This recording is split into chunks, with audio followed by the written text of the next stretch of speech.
I remember the first time I saw that cabin on Miller's Ridge. It was the summer of 2011, early July, the kind of heat that sticks to your skin and makes the air feel heavy. I had been driving for almost 6 hours from Indianapolis, trying to get away from city noise for a few days. My job had been eating me alive. Construction deadlines, constant calls, late nights, and my doctor told me I needed rest. So I rented an old cabin that I found through a small-town listing. The photos made it look quiet and private, sitting deep in the Indiana countryside, surrounded by fields and trees. That's exactly what I wanted, peace. When I arrived, the gravel road that led to the cabin looked like it hadn't been driven on in months. Weeds grew between the stones, and the trees leaned over it so much that their branches brushed against the roof of my truck. I didn't see another car or house for at least 20 minutes before I reached it. The cabin sat back in a clearing, with a small pond behind it and thick woods surrounding everything else. The roof had patches of rusted tin sheets, and the porch was missing a few boards. It looked quiet, abandoned almost, but something about it felt solid, like it had been standing there for decades and wasn't going anywhere. Inside, it smelled like old wood and dust. There was a single room downstairs with a small kitchen area, a table, and a fireplace. The floorboards creaked under my boots, and every window had thin curtains that looked yellowed by years of sunlight. The air inside was still, like nobody had opened those windows in years. I checked the bedroom upstairs. One bed, one small dresser, nothing else. That first night, I cooked a can of soup on the small gas stove and sat out on the porch watching the sun go down. The sound of crickets started up in the fields, and I felt my whole body loosen for the first time in months. I didn't even have cell service out there, which I thought was perfect. Just me, quiet, and the woods. But as the light faded, the stillness of the place started to feel different. It wasn't peaceful anymore. It was empty. Too empty. The woods made no noise at all. No wind in the trees. No frogs near the pond. Nothing. The kind of silence that makes you start hearing things that aren't really there. That night, around midnight, I woke up to a sound. It was soft, like something brushing against the cabin wall outside. At first, I thought it was just a branch or maybe a raccoon. I listened for a while, then it stopped. I went back to sleep, trying not to think much of it. The next morning, I went around the side of the cabin where I'd heard it, and I saw long marks on the wall. Not deep, but thin scratches running along the wood. Maybe a raccoon or some animal trying to climb. I brushed it off and spent most of the day exploring the woods behind the cabin. The trees were dense and old, and the ground was uneven, covered in leaves and roots. I found what looked like an old trail leading downhill to the pond, though it was barely visible anymore. The pond itself was murky, with a thin film of green over the top. I remember kneeling to look closer and seeing my reflection, blurred and distorted by the ripples. There were beer cans and a rusted fishing pole lying near the edge, probably from someone who used to come out here years ago. That night it rained hard, the kind of rain that makes everything outside sound alive again. I felt better hearing the noise, like the silence had finally broken. I went to sleep early, with the rain pattering against the roof. Around 2 a.m., I woke up again. I couldn't tell why at first. The rain had stopped, and the only sound was water dripping from the roof. Then I heard something else, a faint crunch of gravel outside. Someone walking. My first thought was maybe a hiker or a local, but then I remembered how far out the place was. Nobody just walked out here in the middle of the night. I stayed in bed, listening. The footsteps stopped near the porch. A few seconds passed. Then a creak, the wooden step of the porch. Slow, one at a time. I held my breath and waited for a knock that never came. After a while, I heard nothing else. I sat up, heart pounding, and stared at the door. I thought about checking, but something in me said not to move. I stayed awake until dawn, every little sound making me jump. When I finally went outside in the morning, there were wet footprints on the porch, faint but clear enough to see the shape of boots. They led up to the door, then turned around and went back toward the road.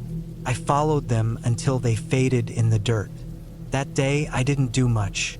I stayed close to the cabin, didn't go exploring. I kept telling myself it was just some local passing through, maybe curious about who was staying out here. But I couldn't shake the feeling that whoever it was, they had been watching the cabin for a while. That night, I made sure every window was locked. I even pushed a chair under the door handle. I sat up late, listening. Around midnight again, I heard something. Faint knocking, not on the door, but somewhere behind the cabin, like someone tapping on the back wall. It wasn't hard or angry, just slow, spaced out. I grabbed the flashlight and went to the window, but when I looked out, I didn't see anything. The woods behind the cabin were pitch black. The next morning, I found more marks on the back wall, lower down this time, like someone had been dragging something sharp along the boards. I decided that was it. I packed my things and loaded them into the truck. I didn't even care about the remaining 2 days I'd paid for. I just wanted to leave. As I started the truck, I glanced at the cabin one last time. The front door looked slightly open, not wide, but enough to see the dark line of the inside through the crack. I was sure I'd closed it. I sat there for a moment, debating if I should go shut it, but something in my gut said to just go. I drove off without looking back. About 10 minutes down the gravel road, I stopped the truck. The guilt of leaving it open got to me. I didn't want to be the guy who left a cabin wide open for animals or vandals. I turned around and drove back. When I pulled up again, the door was closed, tight. I hadn't heard the wind or anything else that could have moved it. I sat there with the engine running, staring at it, trying to decide what to do. After a few seconds, I killed the engine and stepped out. The air was still. No birds, no bugs, no sound at all. I walked slowly up to the porch. When I got to the door, I noticed the handle had mud on it, smeared, like someone had gripped it with dirty hands. I hesitated, then pushed it open. Inside looked the same except for one thing. The chair I had left under the handle was moved. It wasn't kicked aside or anything violent. It was just neatly placed back against the wall, as if someone had quietly taken it away from the door. I didn't stay to look around. I backed out, shut the door, and drove until I hit the main road. I didn't stop until I reached the nearest town, where I rented a cheap motel room for the night. Later that evening, I looked up information about the property online. It had been vacant for years before being listed again. The previous owner had passed away, and the land had sat empty for almost a decade. There was one old note on a local forum, someone mentioning trespassers and squatters in that area, saying hunters sometimes found signs of people living in the woods near Miller's Ridge. I never went back. Even now, when I think about that cabin, I don't think about ghosts or anything like that. I think about the quiet, the way it felt like someone had been living just close enough to see me but not be seen. Someone who knew the place better than I ever could. When I remember that chair moved neatly back against the wall, I realized it wasn't meant to scare me. It was a message that whoever was out there had already been inside, and they didn't want me locking them out again. That's when I knew leaving was the only right choice, because whatever was living out there in those woods wasn't a ghost or some story to tell. It was a person, someone who'd learned to live unseen in that quiet space, and I had just stumbled too close to where they slept.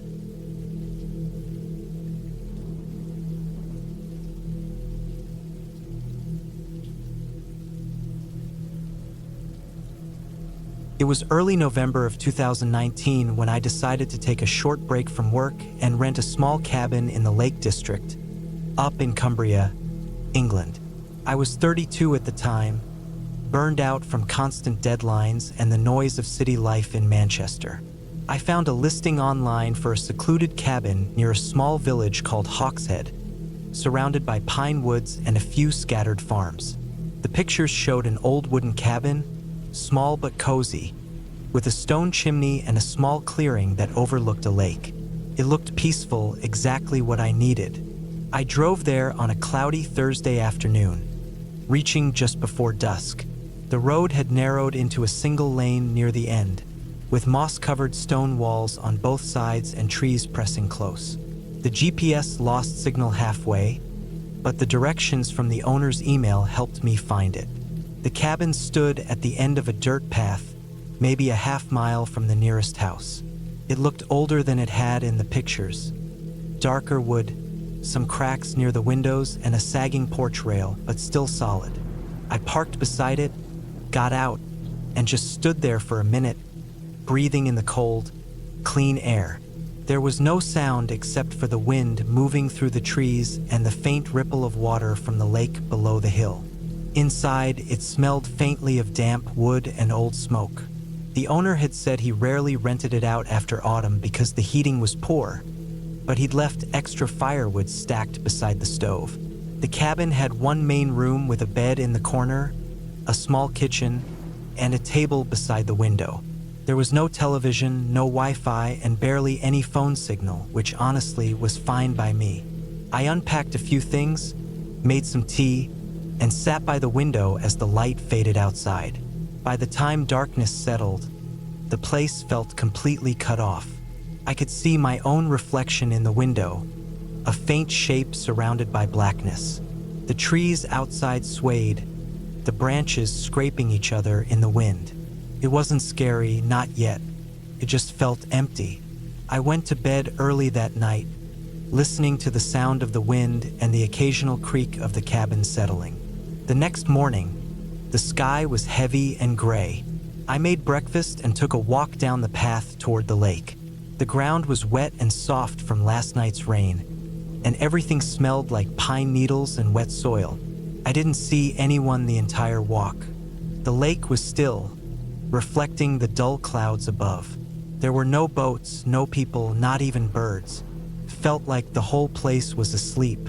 I stayed out for a while, just walking along the edge of the trees before heading back. When I came up the hill toward the cabin, I noticed something odd. The curtain in the front window was pulled halfway open. I was sure I had left it closed that morning before I went out. I remembered clearly because I'd wanted to keep the place warm. But now one side was slightly open, like someone had moved it with their hand. I stood there for a minute, trying to convince myself it was nothing. Maybe the wind had come through a gap somewhere. Maybe I just remembered wrong. Inside, everything looked normal. My things were untouched. The air felt colder than before, though, and I noticed faint footprints on the porch. Small ones, like a woman's, made by shoes with a thin sole. They were damp, pressed clearly into the wooden boards, leading toward the door. But there were no footprints going away. I spent the rest of that day trying to shake off the unease. I cooked, read, and tried to focus on my book. By sunset, I'd managed to convince myself it was all just from overthinking. Still, before going to bed, I checked the lock twice and made sure the windows were latched. I left one small lamp on, its weak yellow light barely touching the far corners of the room. Sometime in the middle of the night, I woke up. It wasn't from a noise exactly, but from a feeling, like something was different. My heart was already beating fast before I even opened my eyes. The lamp was still on, but the light seemed dimmer now, stretching weakly across the wooden walls. I lay there, completely still, listening. At first, there was only silence. Then I heard it, a faint sound outside the cabin. It wasn't footsteps, not exactly. More like the crunch of leaves under slow, careful movement. I sat up and held my breath. The sound came again, closer this time, moving along the side of the cabin. I turned my head toward the window. For a few seconds, I saw nothing. Then something shifted outside the glass. A pale shape, slow and deliberate. I froze. It was a woman. She was standing just beyond the edge of the porch, half hidden by the darkness, but I could see enough. Her hair was long and unkempt, her clothes dark and loose, and she wasn't moving normally. She seemed to stand too still, like she was listening. The wind pushed her hair across her face, but she didn't brush it away. I could barely make out her eyes, but I knew they were fixed toward the window, toward me. I stayed like that for a long time, too afraid to move, barely breathing. My mind kept trying to explain it. Maybe she was lost, maybe she lived nearby. But then I remembered the footprints from that morning, the curtain, and something in me knew it wasn't an accident. After a few minutes, she turned slowly and walked toward the back of the cabin, disappearing from sight. I listened to her steps fade away into the woods. I didn't sleep again that night. When the first light came through the window, I checked around outside. The ground was wet again, and there were new footprints in the mud behind the cabin, the same small shoe prints leading toward the trees. I followed them for a few steps before stopping. They went straight into the thick part of the woods and vanished. That day, I couldn't focus on anything. Every noise made me jump, branches cracking, wind moving through the roof, even the sound of my own footsteps on the floor. By afternoon, I had decided to leave the next morning. I had booked the cabin for 4 nights, but I didn't care. I just wanted to be back around people. That night, I packed most of my things and kept the lights on. I sat by the window staring out at the trees. Hours passed like that. Around midnight, the wind picked up, making the cabin creak and groan. Then I heard something again. Faint but clear, the crunch of footsteps outside. My whole body tensed. I didn't move. I could tell they were coming closer, step by step, along the side of the cabin. When they stopped, I forced myself to look at the window. She was there again, closer this time. The lamp light touched her face faintly. Pale skin, dark eyes, expression blank. She looked older than I'd thought, maybe in her late 40s. Her clothes were wet, her hair sticking to her shoulders. She stood completely still, staring through the glass. I don't know how long she stayed there. Could have been a minute or 10. Then she lifted one hand slowly, and for a moment I thought she was going to knock. But she didn't. She just pressed her hand flat against the glass, fingers spread. Her hand looked scratched, maybe from branches. Then, as slowly as she'd come, she turned and walked away again, disappearing into the trees. I didn't move until the sun started to rise. When I finally went outside, the ground was disturbed. Footprints again, circling the cabin this time, as if she had walked around it more than once. There were handprints on the window, faint and smudged. I didn't wait to see more. I loaded my things into the car and left before breakfast. When I got back to the village, I stopped at the small shop to return the cabin key. The old man behind the counter looked surprised to see me early. I didn't explain much, just said something came up. He nodded, and as I turned to go, he said that the cabin used to belong to a woman who went missing years ago. They never found her. He said it casually, like it was just a piece of local history. I didn't say anything. I just got in my car and drove away. For weeks after, I couldn't stop thinking about that woman. Her face, her hand against the glass, the way she moved so quietly. I kept checking news reports, searching for anything about her, but nothing came up.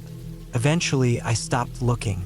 Sometimes, late at night, when I'm alone and the wind rattles the windows, I think about that cabin again. How silent it was, how dark the woods were, and how close she must have been, watching from the trees even before I saw her. I tell myself she was just someone living out there, someone with nowhere else to go. But part of me knows that if I'd opened that door, even for a second, I might not have made it out.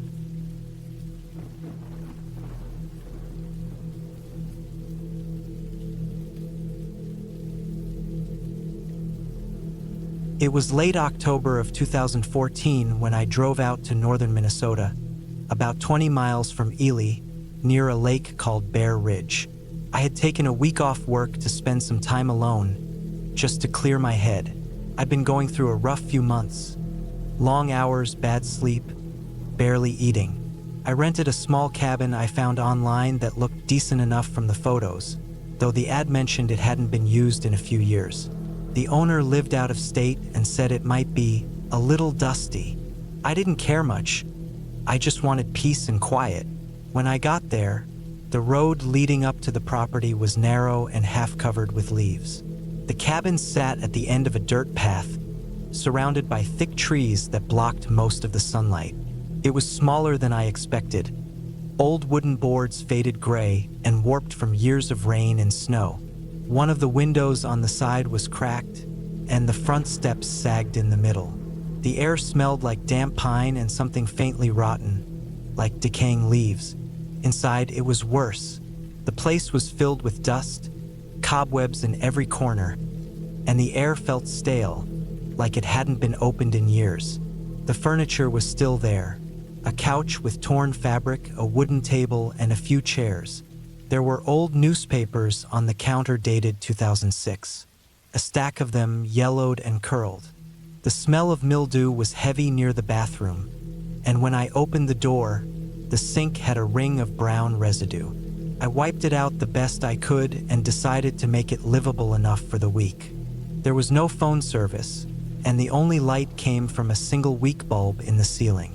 The place had a small fireplace, so I gathered some wood from behind the cabin before it got dark. The sound of the forest around there was quiet but uneasy, the kind of quiet where every little crack or rustle sounded louder than it should. I remember hearing a branch snap somewhere deep in the woods that first night, and I froze for a moment before shaking it off as an animal. The second day, I explored a bit around the property. Behind the cabin, about 50 yards out, there was a rusted metal shed. Its door hung slightly open, and it looked like no one had been inside for years. I pushed it open carefully. It creaked loud enough to echo through the trees.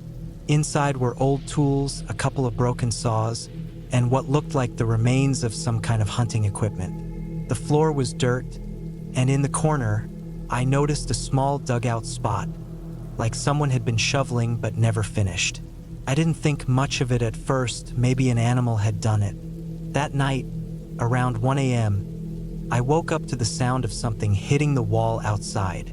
It wasn't loud, more like a dull thump, followed by a scraping noise. I sat up and listened.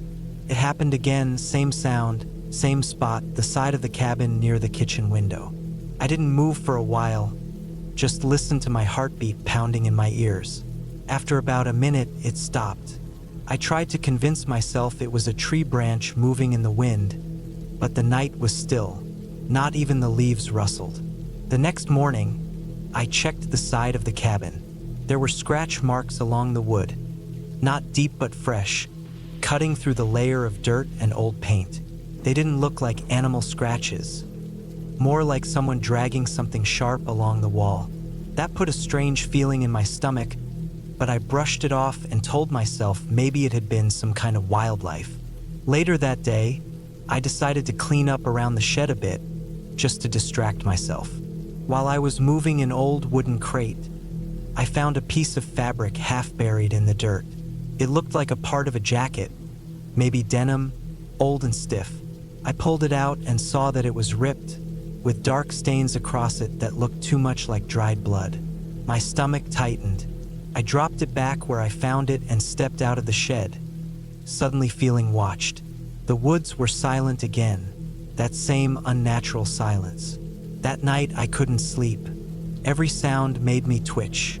Around 2 a.m., I heard footsteps outside, slow, deliberate, crunching on the gravel path. I lay still, my eyes fixed on the ceiling. The steps moved closer to the porch. I could hear the creak of the wood outside, one step at a time. I held my breath. The steps stopped right outside the front door. There was no knock, no sound after that. Just silence. I stayed awake until sunrise, gripping the flashlight I'd left beside me. When daylight came, I checked the porch. The steps were muddy, and there were faint footprints on the top step. They looked human, barefoot. The mud was fresh. I couldn't think of any reason for someone to be out there barefoot in the middle of nowhere. I started thinking maybe someone was living nearby, maybe an old squatter or someone using the woods as a hideout. I thought about leaving that day, but my truck battery was weak and I didn't have jumper cables. The cabin didn't have power outlets strong enough to charge anything properly, so I figured I'd tough it out one more night and leave in the morning. Before the sun went down, I went to lock all the doors and windows. That's when I noticed the back window, the one above the kitchen sink, had been opened slightly. I hadn't opened it. I checked around but didn't see anything missing. I shut it tight and nailed a small piece of wood over the frame to keep it from moving. When night came again, I made sure the fire was going strong. I sat by it for a long time, staring into the flames, listening. The air felt thick, and I could almost feel something outside watching the light flicker through the cracks of the wall. Then, just before midnight, I heard that scraping sound again. Same side of the cabin, near the window I'd nailed shut. It went on for a few seconds, then stopped. I grabbed the flashlight and shined it toward the window, but I couldn't see much through the curtain. My pulse was racing. Then came a loud crack, like wood splitting. The sound was from the shed. I aimed the flashlight out the window, and the beam caught something, a quick flash of movement. I couldn't tell what it was, but it was human-sized, and it moved fast back into the dark. That was the moment I decided I wasn't waiting till morning. I packed what little I had, threw it in the truck, and prayed it would start. When I turned the key, the engine struggled for a few seconds before finally catching. As soon as the headlights came on, I saw something standing at the edge of the trees, about 30 feet from the cabin. It was a man.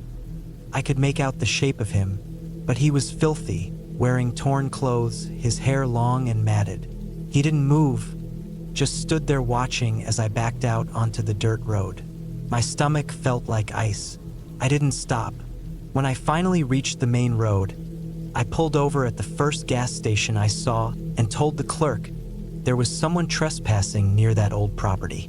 The guy said that area had been empty for years and that a couple of hikers had gone missing near Bear Ridge a while back. He told me it wasn't unusual for drifters to live in old cabins up in those woods. A week later, I got a call from the county sheriff. They'd gone out to check the cabin after I reported it. He said they found signs that someone had been living in the shed. Old bedding, empty cans, and tools. He said the tracks around the place suggested the person had been staying there for months, maybe years. They didn't find anyone, though. Just a shovel and what looked like a freshly dug pit behind the shed. I never went back to that area again. Sometimes I think about that cabin, about how long that man had probably been living there unnoticed. Maybe he thought I was trying to take his place. Maybe he was the one making those noises every night, waiting to scare me off. I still don't know what would have happened if I'd stayed one more night, but sometimes when I drive through quiet woods or pass an old, run-down building, I catch myself looking at the windows, half expecting to see someone standing inside, just watching, the same way he did that night.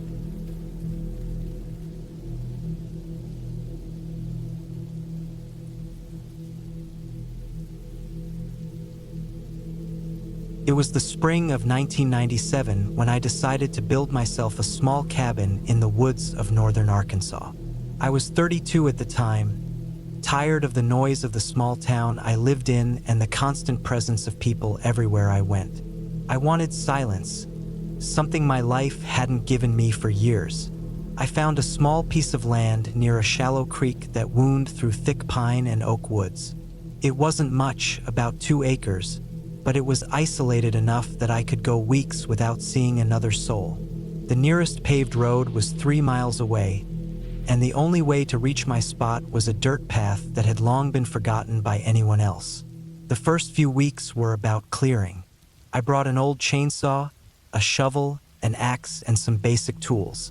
Every morning, I'd park my pickup near the start of the trail, load my supplies in a wheelbarrow, and walk the 1.5 miles uphill through the mud and brush to where I planned to build. The days were long and quiet except for the hum of insects and the occasional faraway sound of a woodpecker. I worked slow, steady. The ground was uneven and full of roots, but I eventually flattened out an area big enough for a small one-room cabin, 10 by 12 feet at most. By mid-April, I had the floor frame done and the walls started. I slept in my truck most nights because I didn't want to drive back and forth, and I'd built a small fire pit for cooking. There was something peaceful about those evenings. The air was clean, and the smell of fresh pine filled everything. But it was also lonely. There were times when the woods felt too quiet, too still.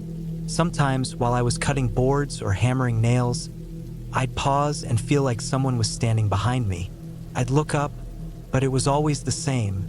Nothing there but the thick trees and the wind moving through them. The day the rain came was a Wednesday.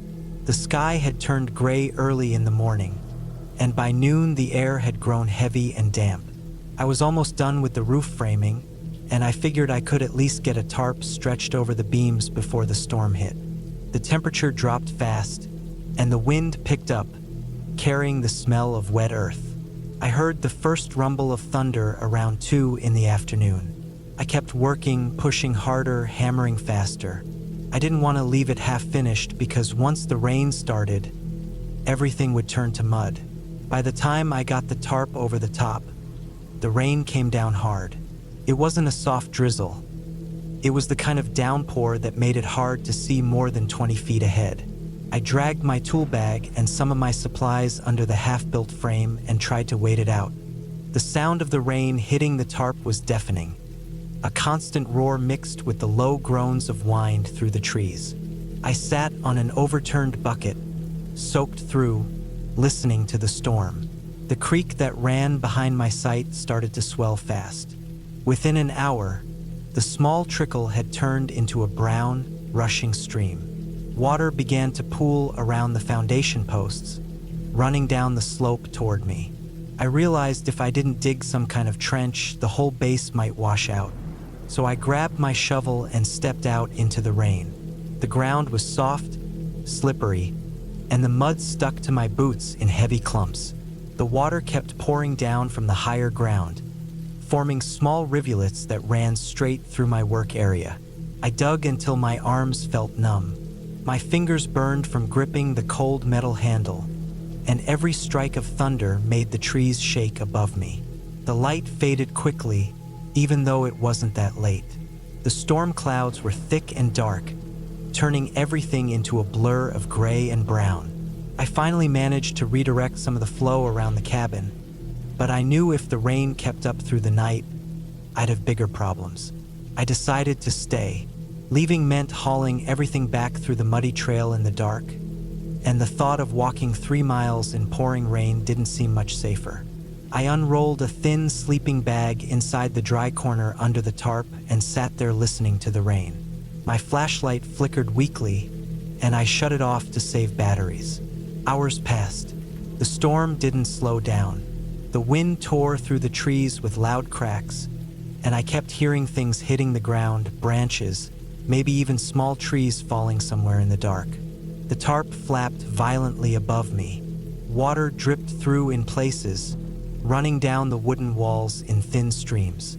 At one point, I heard something different. It wasn't thunder or wind. It was a sharp, quick sound, like a heavy branch snapping close by. Then, a dull thud, maybe 20 or 30 feet from where I was sitting. I froze, listening. The rain drowned out most noises, but there it was again. A movement, slow and wet, like something dragging through the mud. I told myself it was just a fallen limb sliding downhill, but the sound didn't fade. Stopped, then started again, closer this time. I didn't move. My heartbeat was the only thing I could hear besides the rain. Then, suddenly, a beam from my flashlight flicked across the half-built wall, and I thought I saw something. A shape, maybe a figure, standing just beyond the edge of the light. It was probably a tree.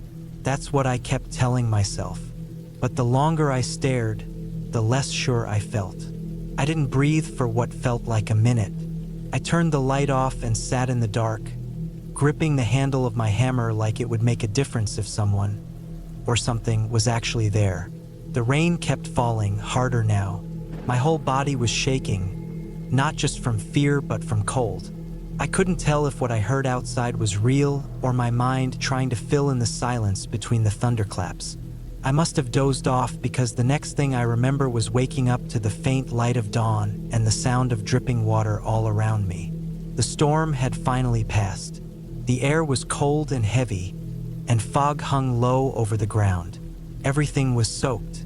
The creek had overflowed and carved a new path through the lower edge of the clearing, taking part of my tool pile with it. Mud covered most of the floor frame, and one of the support posts had come loose. I climbed out from under the tarp and looked around.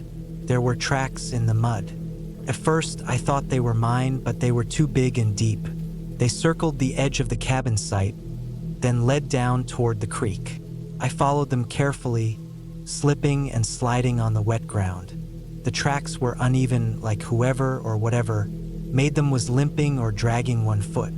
I followed them until they disappeared near the water's edge, washed away by the flooding. I stood there for a long time, staring at the mud, listening to the slow trickle of the creek and the faint rustle of wet leaves. I felt an odd mixture of relief and unease. Maybe it had been an animal. Maybe a hiker got caught in the storm and wandered close to my camp. Either way, I didn't like the idea of not knowing. That afternoon, I packed up my tools and left. I told myself I'd come back after things dried out, but I never did. The cabin stayed half-finished, the frame probably still standing there somewhere, buried under vines and moss. For years afterward, I sometimes thought about going back, just to see it again. But every time the thought crossed my mind, I'd remember that night. The cold, the sound of something moving just outside the light, and those footprints in the mud. I built other things after that, but never alone and never that deep in the woods again. Some places just have a silence that feels wrong, like it's waiting for something. And that piece of land in northern Arkansas, whatever it was that I heard or saw that night, it made sure I understood that.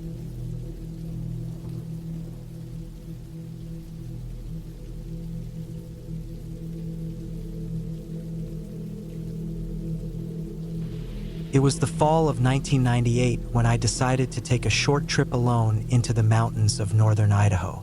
I was 34 back then, working construction, and after a long summer of long hours, dust, and noise, I wanted a quiet place to unwind. A friend of mine had mentioned an old hunting cabin that used to belong to his uncle. It hadn't been used in years, but he said it was still standing. He gave me rough directions scribbled on a piece of paper, told me it was about 2 hours off the main road, and said I could stay there if I wanted. That was all I needed to hear. I left early on a Friday morning, driving my old Ford truck with a cooler, some canned food, a small gas stove, and a sleeping bag in the back. The farther I drove, the less I saw of people. The paved road turned to gravel, then to dirt. The trees grew taller and thicker, the air colder, and the smell of pine got stronger. By the time I reached the spot where I had to leave the truck, it was nearly afternoon. There was an overgrown trail heading deeper into the woods. I slung my pack over my shoulder and started walking. The hike was longer than I expected. The trail was narrow, full of branches that scraped against my jacket. There were old tire tracks in the mud, faded and filled with rainwater, probably years old. I could tell not many people came this way anymore. The air was still and quiet, except for the crunch of leaves under my boots and the occasional rustle of something moving far off in the trees. It took me close to an hour to finally spot the cabin through the trees. It sat in a small clearing, tilted slightly to one side like the ground had sunk underneath it. The roof was missing a few shingles, and the wood on the sides was gray and split. One of the windows was boarded up, and the door hung crooked on its hinges. There was an old metal chair tipped over on the porch and what looked like the remains of a fire pit nearby. It wasn't much, but it was what I came for. Inside, it smelled like old wood, mildew, and dust. The floor creaked with every step, and cobwebs hung in the corners. There was a small table, a single cot with a thin mattress, and a few empty shelves nailed to the wall. I spent some time cleaning the place up a bit, swept the floor, opened the door to let in some air, and unpacked my things. By the time the sun started dropping, I got a small fire going in the pit outside and cooked a can of beans and some bread. It was quiet, so quiet I could hear the fire crackle and the occasional hoot of an owl somewhere in the distance. I remember thinking it felt peaceful in a strange way. That night, I lay on the cot with my flashlight beside me, listening to the sounds of the forest outside. Around midnight, I heard something that woke me up. It was a soft snapping sound, like a twig breaking. At first, I thought it was just an animal.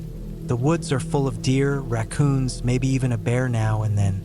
But then I heard it again, closer this time. It wasn't fast or panicked. It was slow, careful. The kind of sound someone makes when they're trying not to be heard. I sat up and listened hard, my heart thumping. I turned off the flashlight so I could see out the window. The moon was half full, giving off a dim light that barely lit the clearing. I waited. After a few seconds, I thought I saw something move at the tree line, just a shadow shifting slightly. I told myself it was probably nothing, maybe just the wind moving branches. But I couldn't shake the feeling that something was there. I stayed awake for another hour, staring out that window until my eyes got heavy again. The next morning, I checked around the cabin. The ground was damp from dew, and sure enough, there were footprints near the edge of the clearing. They weren't animal tracks, they were boot prints, deep and fresh, leading in from the woods and stopping maybe 30 feet from the porch. Whoever it was had stood there for a while, just watching. I felt a tight knot form in my stomach. I looked around the trees, listening, but there was nothing out of place. I didn't see anyone. I spent most of that day trying to distract myself. I went down to a small creek nearby to fill my water jug and wandered around for a bit, taking in the scenery. But I couldn't shake the thought of those prints.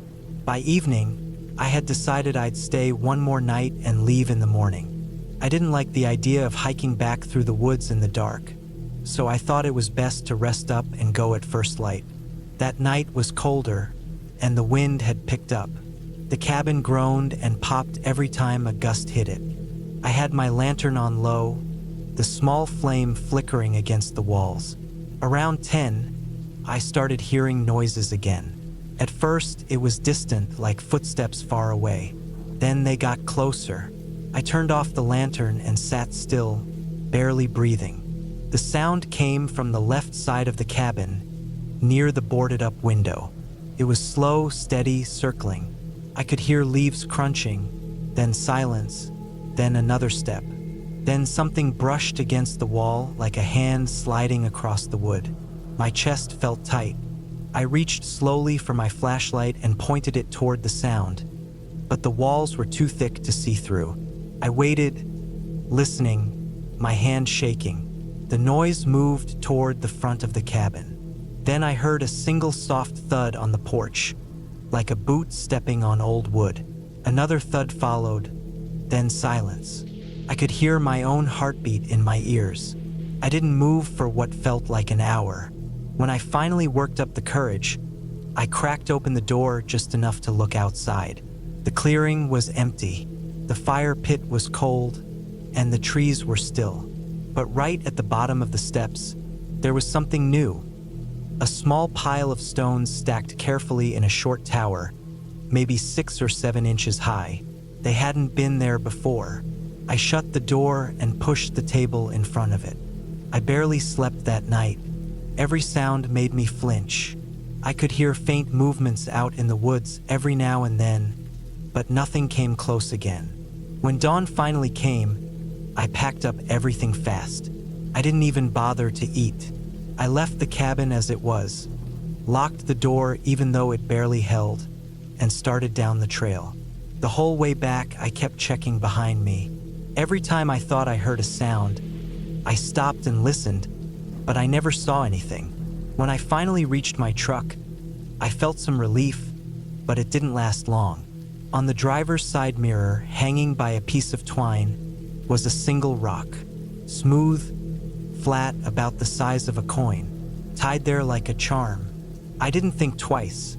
I got in, started the truck, and drove until I hit the main road. I didn't stop once. When I got home, I didn't tell anyone about what happened. I just threw my gear in the garage and went straight to bed. It's been over 20 years since that weekend. I never went back, never even asked about that cabin again. But every now and then, especially when I go hiking or spend time in the woods, I catch myself looking behind me more than I should. I'll see a pile of stones near a trail or beside a creek, and for a moment, it takes me right back to that clearing. Sometimes I wonder who or what kind of person was out there that night watching me. Maybe it was someone living off the grid, protecting their territory. Maybe it was just some backwoods loner who didn't like strangers near their land. I'll never know for sure. But one thing I do know is that someone else had been using that cabin long before I ever got there, and they didn't seem too happy about me staying the night.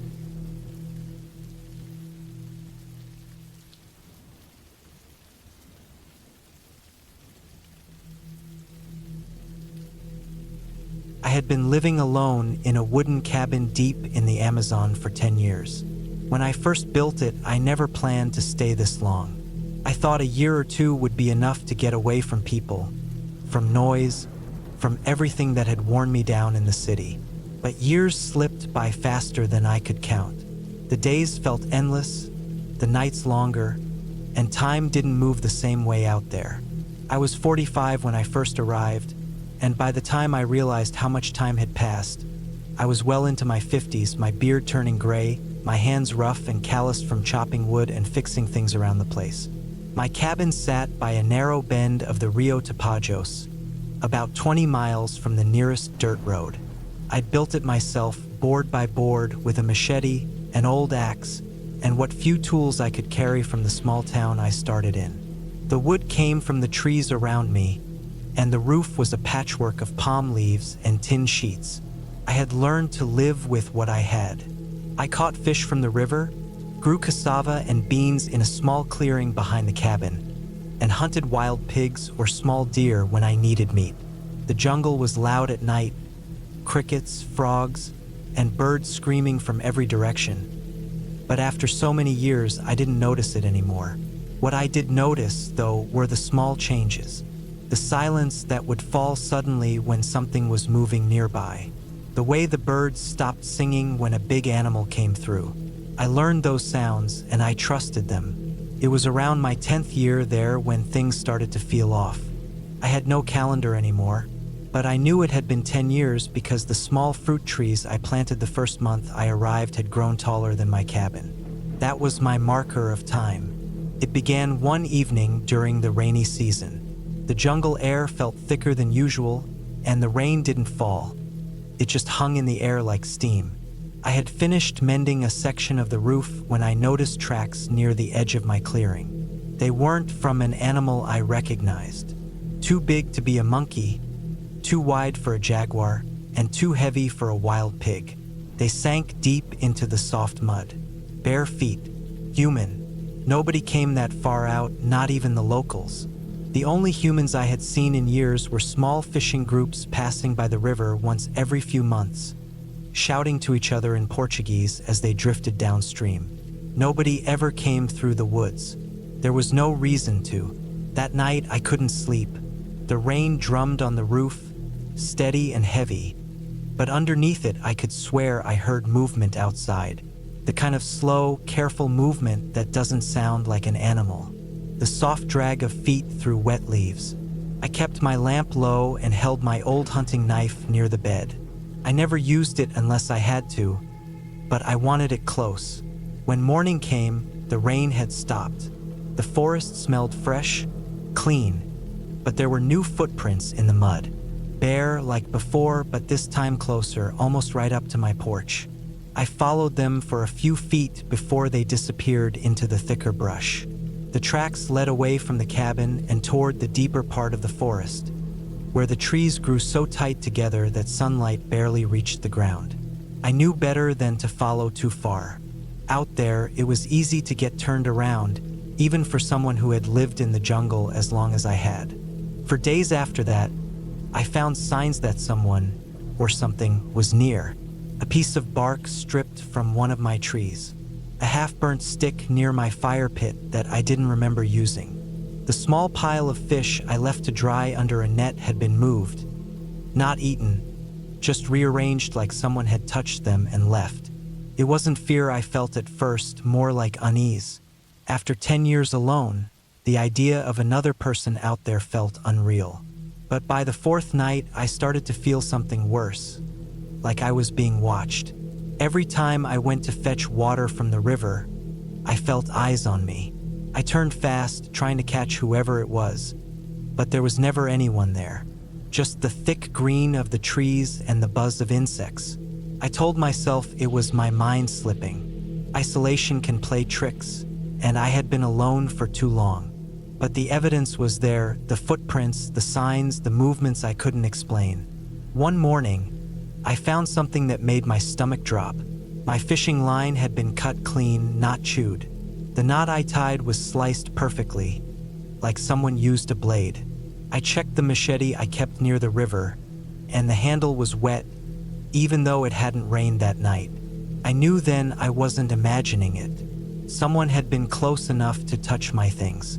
I decided to move some of my supplies into a hollow tree near the back of my clearing, just in case. I didn't want everything in one place if someone planned to steal from me. I built that life alone, every piece of it, and I wasn't going to lose it to some stranger creeping through the woods. A few nights later, I woke up to the sound of something heavy hitting the side of my cabin. A dull thud, like a log thrown against the wall. I froze and listened. The rain wasn't falling. The night was quiet except for the sound of frogs. Then another thud, closer this time. I didn't light the lamp. I knew better. I just waited. After a while, the sound stopped. When daylight came, I saw what it was. Rocks. Someone had thrown rocks at the cabin, hard enough to leave dents in the wood. 3 of them lay near the steps, wet with mud. I looked around, scanning the trees, but everything looked still. That was the moment I realized I couldn't stay. Not because I was scared of dying. I had made peace with that long ago. But because I didn't want to lose myself completely out there. If I stayed much longer, I wouldn't know what was real and what wasn't. I packed what I could carry. Some dried food, a tarp, my knife, and an old compass, and I left that afternoon. The forest was silent as I walked, only the sound of my boots sinking into the soft ground. I kept glancing back, half expecting to see someone following, but there was nothing. The trail to the main river was overgrown. Branches had fallen across it, vines hung low, and everything looked different than I remembered. It took me hours to reach the spot where I used to pull my small wooden canoe ashore. When I finally got there, the canoe was gone. Only a drag mark was left in the mud, leading down toward the water. Whoever had been around my cabin had found it first. I had 2 options: go back to the cabin or keep walking along the river until I reached some kind of settlement. I didn't even think about going back. I started walking east, following the water. I didn't stop that night, not even when it got too dark to see. I just followed the sound of the current until the sun started to rise. By the second day, my food was almost gone. I drank from the river, kept walking, kept listening. Every few hours I'd hear something behind me. A branch snapping, a leaf crunching, but every time I turned, there was only the empty green. After 3 days, I found an abandoned shack, smaller than mine, half collapsed under a tree. Inside were a few rusted tools and a torn tarp. I stayed there that night. When I woke up in the morning, there were footprints again. Bare feet, pressed into the mud just outside the doorway. That was the last night I spent in the Amazon. I followed the river another full day and reached a small group of fishermen who offered me a ride to the nearest town. I didn't tell them about the cabin or the footprints. I didn't tell them about the 10 years I had spent there or the person who had been watching me. Now, years later, I still think about that place sometimes. About the cabin, the river, the sound of rain on the roof. But more than anything, I think about those footprints. Every single one of them pointed toward my cabin, never away from it. Whoever they belonged to, they had been coming closer each time. I left everything behind that day, but I know that if I ever went back, the cabin would still be there, quiet, empty, half-rotted, and somewhere out in that endless jungle, the one who had watched me for so long would still be walking among the trees.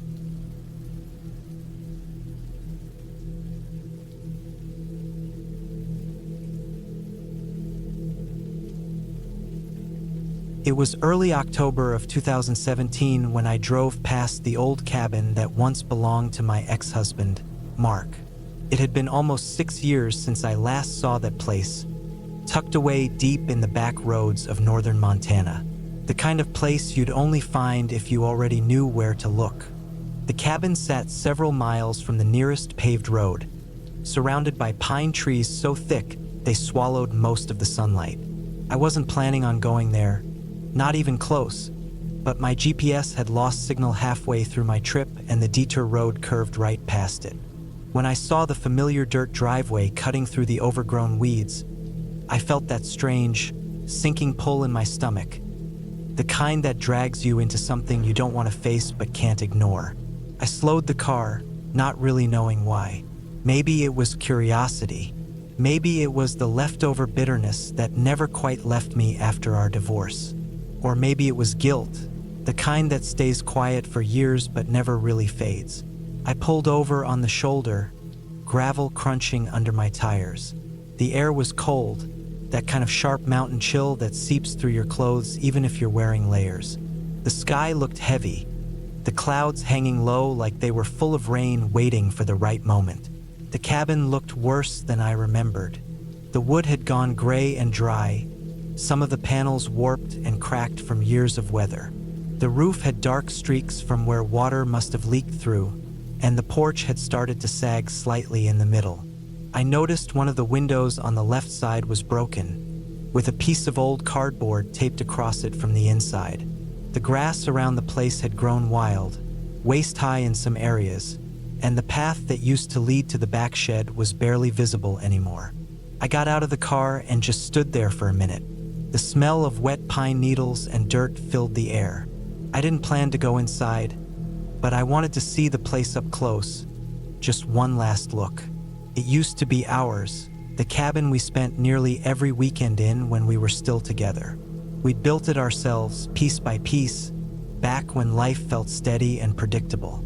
Back when he was still the man I thought I knew. When we divorced, Mark didn't want to sell it. He said he'd keep it as his escape. I didn't care at the time. I wanted nothing to do with that life anymore.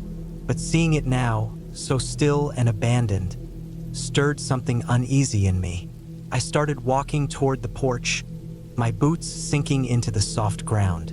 The boards creaked under my weight when I stepped up, and I could hear the faint sound of wind pushing through the cracks in the wood. The front door was slightly open, just enough for the wind to nudge it back and forth. I pushed it with my hand, and it swung in slowly, letting out a dry, long squeak. The smell hit me immediately, a mix of damp wood, mold, and something else, something metallic, faint but sharp. The inside looked exactly how I remembered, only older and more lifeless.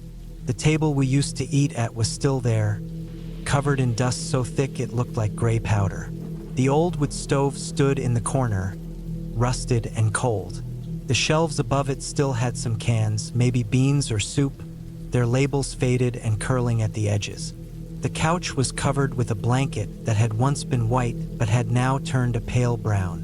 There were empty beer bottles on the floor near the coffee table, and a pair of boots tipped over by the wall. The air inside felt heavy, not like there was someone there, but like the place had soaked up years of silence. I walked slowly around the room, my footsteps making dull thuds against the floorboards. My eyes landed on a photograph still hanging crooked on the wall, It was from a fishing trip we took the year we finished the cabin. I looked younger in it, smiling like I didn't know how bad things would get later. He stood beside me with one hand on my shoulder, his grin stretched too wide. I remember that day clearly now, how he'd snapped at me over something small, how quiet the ride home had been. The more I looked around, the more unsettled I felt. The metallic smell grew stronger near the kitchen area. I glanced down and saw dark stains on the floor, almost like old water damage, except the color wasn't right. It had that brownish tint, uneven and dried into the wood. It looked like someone had tried to clean it but hadn't finished. I didn't want to think about what it could be. Maybe it was rust, maybe it was spilled paint. I told myself anything but what I really thought. In the corner near the back door, I noticed a small pile of junk, boxes, some torn clothes, old papers. I crouched down and nudged one of the boxes with my hand. Inside were scattered tools, a hammer, nails, and a set of keys I recognized immediately. They were the same keys I gave him years ago, with the little red tag I wrote "Cabin" on in black marker. I stood up, feeling an odd mix of nerves and curiosity. I glanced at the back door and realized it was nailed shut from the inside. Not just locked, nailed. 6 thick nails hammered straight through the frame. I frowned, looking at the edges. The wood around the nails was splintered, like someone had done it in a hurry. Something about that bothered me. There was no reason to seal a door like that unless you wanted to keep something out or in. The rain finally started outside, tapping against the roof and the broken window. It made the cabin feel smaller, more closed in. I could hear the faint drip of water coming through the ceiling somewhere in the back room. I followed the sound, stepping over old boxes and a pile of rotted firewood that had collapsed from the corner. The bedroom was darker than the rest, the curtains still drawn. The bed was made, but the sheets were stained and wrinkled like someone had slept in them not too long ago. There was a smell in there too, not rot, but something stale like sweat and dirt. On the small nightstand was a half-empty bottle of whiskey and a cigarette burned down to the filter. It looked like he had been living there at least for a while, but no one had been here recently, at least not in the last few weeks. I noticed a small hole in the wall near the window, as if someone had punched through the plaster. Beneath it, there were more dark marks on the floor. For a moment, I thought about leaving, but I didn't move. It felt like I was supposed to see this, like the place was holding something I'd ignored for too long. I turned to leave when something outside caught my eye through the window. A dark shape near the edge of the trees. Maybe a deer, maybe something else. It moved once, then vanished into the woods. My heart kicked a little harder. I stepped closer to the window and saw faint tire marks leading away from the cabin, half covered by weeds and dirt. They looked fresh, maybe a week old. Mark hadn't owned another car after the divorce, at least not one I knew of. He'd vanished after a few years, stopped calling mutual friends, stopped showing up anywhere. I always assumed he moved away or started over somewhere new. But now, seeing those tire tracks and that sealed back door, I wasn't sure anymore. The rain got heavier, pounding on the roof like gravel. I took one last look around and backed out of the cabin. The air outside felt cold and sharp again, almost clean compared to what was inside. I walked to my car, but before getting in, I looked back one more time. The cabin stood there silent, dark against the gray sky, but something about it didn't feel done with me. Maybe it was just guilt, or the way the wind made the trees creak like footsteps. I didn't stay to figure it out. When I got home later that night, I looked up the county records online out of curiosity. There was no record of the property being sold, but what did catch my attention was the police report from 2 years earlier. A missing person report filed by a hiker who'd found an abandoned truck near the same dirt road. Inside it were personal items belonging to a man named Mark Hensley.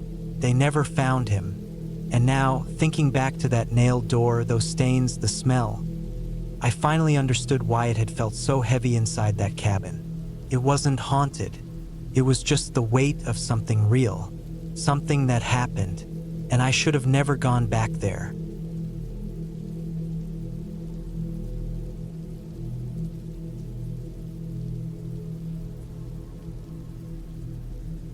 It was late October 2013 when I started my assignment as a seasonal park ranger in the northern part of Wyoming. I was 32 at the time, and I had spent most of my life working outdoors, fire lookouts, trail maintenance, backcountry patrols, but this one was different. The cabin I was assigned to was small, isolated, and old. It stood deep inside the Shoshone Forest, about 20 miles from the nearest ranger station. It wasn't the kind of place you could just drive up to. You had to take an unpaved service road, then hike nearly half a mile through uneven ground surrounded by tall pines and thick undergrowth. The cabin itself was built sometime in the 1960s. A single-room wooden structure with a small kitchen corner, a narrow cot against one wall, a wood-burning stove, and a desk by the only window. There was no electricity, just a small propane lantern and a portable radio that barely picked up the station frequency. The job was simple. Check the weather readings from the old monitoring unit nearby, patrol the trails for signs of illegal hunting or camping, and report any wildlife issues. The first few days were calm, the kind of silence that feels heavy but not threatening. During the day, the forest felt alive. The wind brushing through the branches, the distant rush of a stream, the occasional sound of a woodpecker. But at night, the silence changed. It wasn't empty exactly. It felt full, like the trees themselves were holding their breath. On the fifth night, it began to rain. It started softly, tapping against the metal roof, but by midnight, it had turned into a hard, steady downpour. I couldn't sleep, so I sat by the desk writing notes in my logbook. Around 1 in the morning, I heard something that didn't fit. A sharp, distant thud, almost like a tree falling. It was followed by a dull scraping noise that seemed to echo faintly through the forest. I turned off the lantern to listen more clearly.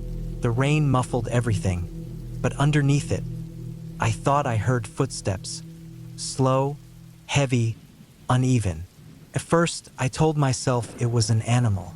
Maybe an elk wandering close to the clearing. The forest was full of them this time of year, but elk don't usually walk in that slow, dragging way. I stepped quietly to the window and tried to look out, but the rain made it impossible to see more than a few feet beyond the glass. My flashlight beam only bounced back off the mist. I went back to the cot, but I couldn't relax.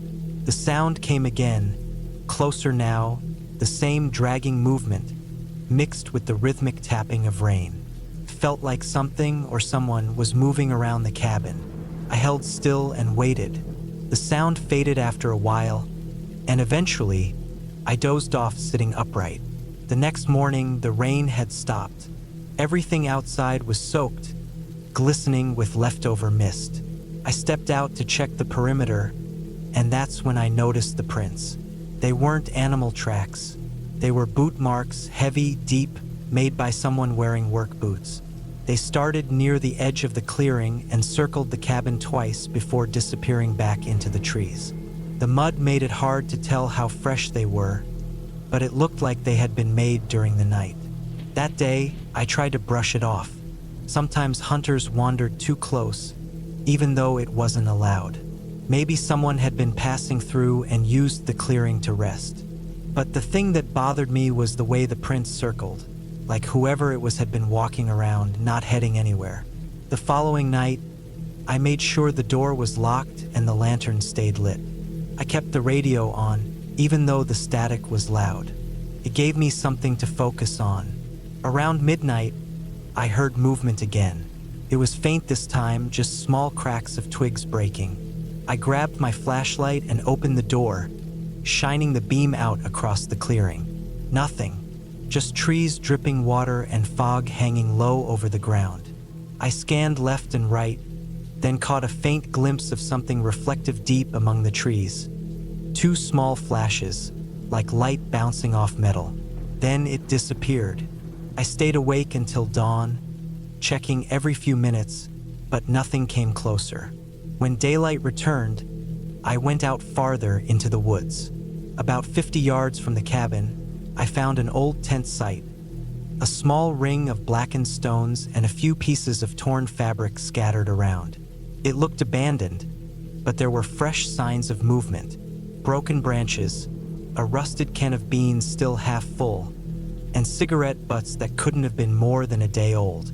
I marked the location and reported it to the main station using the radio, but the connection was weak and kept cutting out. Later that evening, clouds rolled in again. The sky turned gray and the wind picked up. By nightfall, another storm had started. I decided to stay inside, stoke the fire, and keep the lantern on high. Around 10, I heard a metallic sound outside, like a chain or a piece of equipment being dragged. I stood near the door, holding the flashlight tight. The sound moved slowly around the cabin, then stopped right behind the window where the desk was. I didn't dare move. After a long moment, the sound stopped. The rest of the night passed without any more noise, but I didn't sleep. When I stepped outside the next morning, I found something that made my stomach drop. One of the cabin's shutters had been pulled halfway off, and the nails were bent outward. Whoever was out there had tried to pry it open. I followed the trail of boot prints again. This time they led deeper into the woods, toward a narrow stream. About 200 feet from the cabin, the tracks ended at a half-buried pickup truck. The paint was chipped, and the windshield was cracked. It looked like it had been there for months. Inside were a few empty cans, a tattered sleeping bag, and a backpack. When I opened the pack, I found a small map of the park with my cabin marked in red ink. I stepped back, heart pounding, realizing this wasn't random. Someone had been living out here, watching me.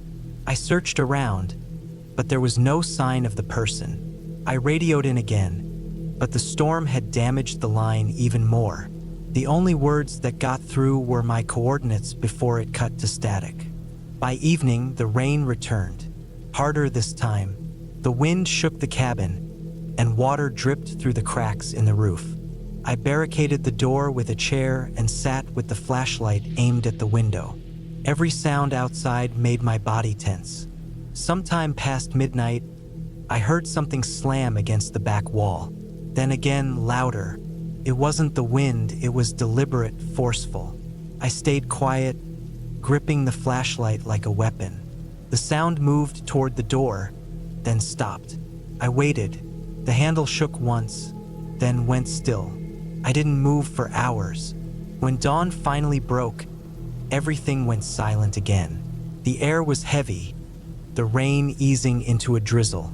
I stepped out slowly, expecting to find new tracks, but there was nothing. Whoever had been there was gone. 2 days later, a ranger from the main station finally arrived after I failed to check in. They'd had trouble reaching me because of the storms.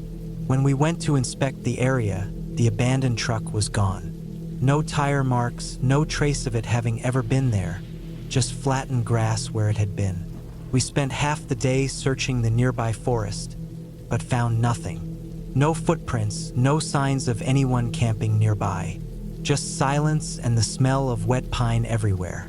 After that, I was reassigned to a different post closer to the main station. I didn't argue. I packed my gear and left that cabin behind.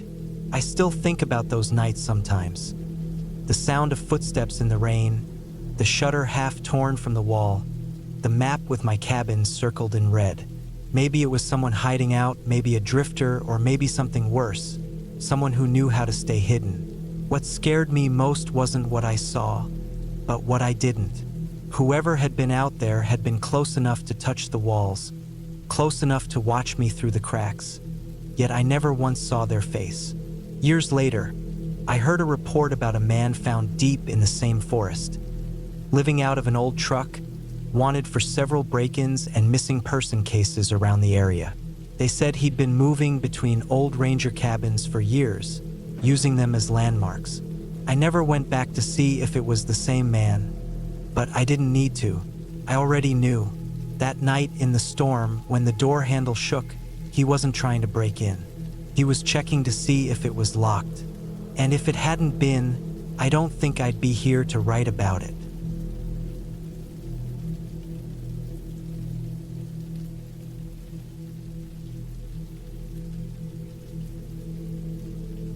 It was the summer of 2014 when I took the job watching over an old farm in southern Missouri. I was 29 then, broke, and trying to find a quiet place to figure out what to do next after losing my job in Kansas City. The farm belonged to a man named Clayton, who spent most of his time out of state working construction. He needed someone to stay on the property for a couple of months, feed the animals, and make sure nobody stole his equipment. He offered me a small cabin behind the main barn to live in. It wasn't much, just a single room with a wood stove, a squeaky bed, and an old fridge that made a clicking noise every few minutes. But it was free, and I didn't have anywhere else to go. The first few days were quiet. The property was huge, nearly 80 acres, most of it flat fields with tall grass and a few scattered oak trees. The barn stood about 100 yards from the cabin, and beyond that was a long dirt road that disappeared into the woods. There was no cell signal, no neighbors close by, and the only sounds came from crickets, the wind, and the distant hum of tractors from farms miles away. I didn't mind the isolation at first. It felt like the kind of silence that lets you breathe again after years of noise. Every morning I'd feed the 2 cows, check the chicken coop, and walk the fence line to make sure it wasn't broken. Then I'd spend the afternoons fixing things, patching holes in the barn roof, cleaning out junk that had piled up over the years. The air was thick with the smell of hay, old oil, and the faint rot of something wet and forgotten in the corners. But after about a week, I started noticing small things that didn't make sense. The first time was when I found one of the barn doors wide open early in the morning. I was sure I had locked it the night before. I didn't think much of it. Maybe the wind had caught it, but the latch was heavy metal and it would have taken some force to lift it. The next day, I found one of the cows out of the pen, wandering near the edge of the property. I checked the gate, and the chain that held it closed had been unclipped, laid neatly on the ground. That bothered me more than the door. I told myself maybe I was being careless. Maybe I hadn't latched it right. Still, I started double-checking everything before I went to bed: doors, windows, locks. I even set a shovel against the door of the cabin so I'd hear it fall if anyone tried to come in. One night, around 2 in the morning, I woke up to a dull clanging sound from outside. It wasn't loud, just metal hitting metal, slow and uneven. I sat up and listened. It came from the direction of the barn. I told myself it could have been the wind again, or maybe one of the animals knocking something over. But it didn't stop. It would clang, then pause, then clang again. I got up, pulled on my boots, and stepped outside. The air was still, thick, and heavy, the kind of night where sound travels far. I stood there for a while, staring at the dark outline of the barn. The sound stopped completely as soon as I stepped out. I waited another minute, then went back inside. I didn't sleep much after that. Over the next few days, more things started to bother me.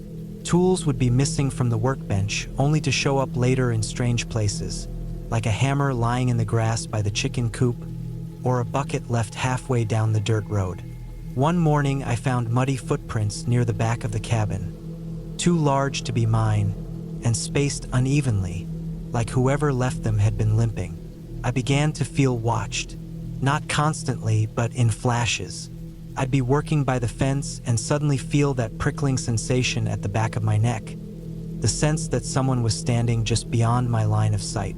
I turn and see nothing but tall grass and trees. A few days later, I was walking the property near dusk when I noticed a strange patch in the field, a darker circle where the grass was flattened. I walked closer and saw that the ground there was churned up, like someone had knelt or rolled around. In the center, there was something half buried in the dirt. A torn piece of cloth, gray and stiff, like part of an old shirt. It looked freshly ripped. I kicked some dirt over it and walked back, pretending it didn't bother me, but that night I barely slept. The sounds came back around midnight. This time it wasn't metal clanging. It was something lighter, like footsteps crunching through the gravel around the cabin. Slow, deliberate steps. I held my breath and listened. They moved around the side, then stopped. I reached for my flashlight but froze when the sound of breathing came from right outside the window, low, steady, almost calm. I didn't move. I just waited, every muscle locked. After maybe a minute, the breathing faded, followed by the crunch of footsteps walking away toward the woods. When morning came, I found prints in the dirt near the window, barefoot, long and narrow. The toes dug deep like whoever it was had pressed down hard before stepping. I walked the property line again that day, checking for any sign of someone hiding or camping nearby, but found nothing. I thought about leaving, but I didn't have anywhere else to go, and I didn't want to admit I was scared of some stranger out there. So I stayed, but I started sleeping during the day and staying awake at night. I'd sit by the window with the flashlight off, staring into the dark field, listening. One night, near the end of July, I caught sight of something moving by the barn. The moon was bright enough that I could see the outline. A person, tall, thin, moving slow between the shadows. They stopped near the open doorway and just stood there, facing the cabin. I couldn't see their face, just the shape of their body. They stood still for what felt like minutes, then slipped inside the barn. I waited another 5 minutes before I worked up the nerve to go check. I took the flashlight, grabbed the shovel from beside the door, and crept toward the barn. Every step felt too loud. When I reached the entrance, I stopped and listened. Nothing but the faint rustle of hay. I shone the light inside. The barn was empty except for the animals, who seemed restless, shifting and snorting. The far door was open again, swinging slightly. I walked through, checked behind the stalls, and found nothing. But near the back wall, I saw something I hadn't noticed before. A small pile of bones. Not animal bones. They looked too clean, too neatly arranged. A few ribs, a piece of a spine, maybe from a deer, but I couldn't be sure. There were scraps of fabric mixed in with them, dark with dirt. The ground nearby was freshly disturbed. That was the last night I stayed there. At dawn, I packed my things, loaded them into my old truck, and drove off down the dirt road without looking back. I called Clayton from the nearest gas station, told him something strange was happening on his property, that someone might be living out there. He didn't seem too surprised, just said he'd check it out when he got back. I never heard from him again. A few months later, I saw a short article online about that farm. It said human remains had been found behind the barn after a fire destroyed most of the property. They believed they'd been there for years, maybe decades. The article didn't say whose they were or how they got there. I still think about that place sometimes, about the footprints, the breathing outside my window, and the figure by the barn. I tell myself it was just someone passing through, some drifter using the land to hide. But sometimes, when I'm driving through open country and see a stretch of tall grass swaying in the wind, I remember the silence of those nights. The kind of silence that doesn't feel peaceful anymore, but like it's waiting for something.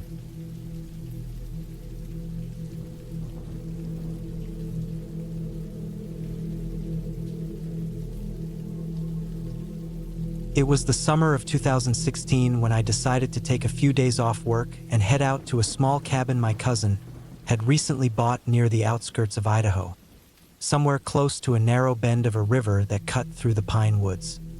He had offered it to me for a short stay since he was busy renovating his main house in the city and couldn't make use of it yet.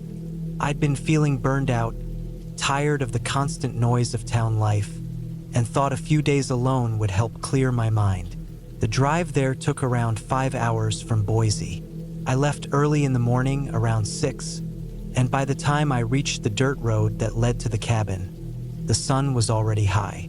The air smelled different, cleaner, sharper, filled with that mix of pine and damp soil that I always found calming. The road was narrow, uneven, and surrounded by thick woods on both sides. My old truck bounced over potholes and loose gravel until finally, through a gap in the trees, I saw the dark brown shape of the cabin. It wasn't big, just a single floor with a slanted tin roof and a small porch that looked out toward the river. The sound of running water wasn't loud, but you could hear it faintly behind the trees. The cabin had no electricity, only a small generator and a few solar lights my cousin had set up. The interior smelled faintly of wood and something old, like a mixture of dust and leftover smoke from the fireplace. There was one small bedroom, a kitchen area with a gas stove, and a living space with a couch and a few chairs that looked like they'd been taken from a thrift store. I unpacked slowly, placing my backpack near the bed and stacking up a few food supplies I'd brought. Canned soup, instant noodles, some bottled water, and a couple of beers. The place didn't have phone service, which I already knew, so I kept my phone mostly off to save battery in case of emergencies. I figured it would be good for me, no calls, no notifications, no distractions, just silence. The first day went by quietly. I walked down to the river, maybe 200 feet behind the cabin, and watched the water move past the rocks. It was peaceful, the kind of quiet that made your mind slow down. I made a small fire outside near the porch and cooked a can of soup over it as the sun went down behind the trees. When it got dark, it got really dark.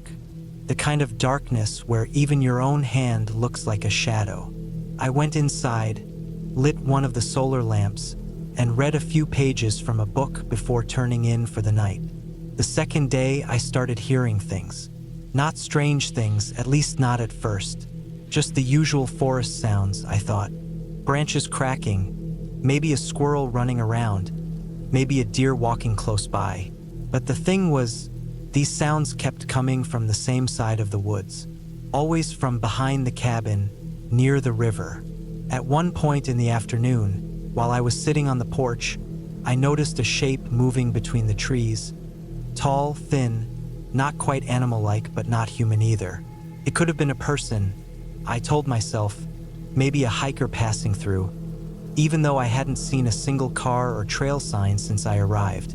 By evening, I couldn't shake off the feeling that I wasn't alone out there. The forest looked different once the light started fading. The shadows stretched long, and the air got colder. The wind made the trees sway and creak. I tried to ignore it. I cooked again, ate, and sat inside, staring out the window as night took over completely. Around 9, I heard the sound again. Footsteps outside, slow, crunching on the gravel path that led from the trees toward the cabin. I froze, holding my breath. The footsteps stopped. I stood still for a long time, waiting for something. Maybe a knock, maybe a voice, but nothing came. When I finally looked through the front window, I saw nothing but blackness and the dim reflection of the lamp behind me. After a while, I turned off the light to look better outside. Still nothing, just dark shapes of trees swaying slightly. I went to bed eventually, though it took me a while to fall asleep. Sometime during the night, I woke up to a faint noise coming from outside. It sounded like metal scraping softly, slow and uneven. My first thought was the generator. I grabbed my flashlight and walked to the small window beside the bed. Through the glass, I saw the faint reflection of the porch railing. For a second, I thought I saw movement. Something crouched low near the steps. I stood there, trying to make sense of what I was seeing, but the beam of my flashlight wasn't strong enough to reach that far. I waited. Nothing happened. The sound stopped. After several minutes of silence, I went back to bed, though my body stayed tense, listening for anything else. Sleep didn't come easily after that. The next morning, I went outside to check. The generator was fine, but near the porch steps, the gravel looked disturbed, like someone had been walking back and forth there. I noticed something else too. The small metal bucket I used for ashes had been moved to the edge of the porch. I was sure I hadn't left it there, I brushed it off again, trying to be logical. Maybe I had moved it without realizing. Maybe an animal had dragged it a few feet. I spent most of that day near the cabin. The woods didn't feel as peaceful anymore. The silence now had a weight to it, like something was watching, waiting. Around noon, I walked toward the river again, following the narrow dirt path behind the cabin. The water shimmered under the sun, and I saw tracks near the muddy bank. Shoe prints. Not boots, not hiking shoes, but plain sneakers. One set. The prints came from the direction of the trees, stopped near the water, and then turned back. By that point, I knew someone else had been out there. Maybe camping nearby, maybe just passing through. But what unsettled me most was how close those prints were to the cabin. Close enough that whoever made them could see it through the trees. That night, I couldn't relax. I left one lamp on and sat on the couch, facing the front door. Around 11 p.m., I heard it again, the crunch of gravel. Then the faint creak of wood from the porch. My heart started racing. I grabbed the small hatchet I'd brought for chopping firewood and stood behind the door. The sound of slow breathing reached me through the wood. Steady, heavy, too close. Then a shadow moved past the front window. I didn't move an inch. After what felt like forever, the sound faded. The steps moved away, down the path toward the river. I didn't sleep that night. When morning came, I went outside, and my chest went tight. There were clear footprints on the porch, same as before, and near the window, handprints on the dusty glass. Big ones, smudged but unmistakable. That was it for me. I packed up my things as fast as I could. I didn't bother cleaning or shutting off the generator properly. I threw my bag into the truck, started it, and didn't look back once. The drive back down that narrow dirt road felt like it took hours. Every shadow between the trees looked like something standing there, watching. When I finally reached the main road, I pulled over and sat there for a long while, just breathing, trying to calm down. My cousin later told me that the cabin had once belonged to an old man who lived alone and went missing years ago. The police never found him, but hunters sometimes said they'd seen a figure wandering the woods near the river bend late at night. I never went back. I didn't even ask my cousin if he still had the place. I didn't want to know. All I could think about was how close that person had been, standing right outside while I was just a few feet away behind a thin wooden wall, thinking I was safe. Now, whenever I hear running water or the crunch of gravel under my shoes, I remember that sound. Slow footsteps circling a lonely cabin, and the feeling that someone, somewhere in those woods, was waiting for me to come back.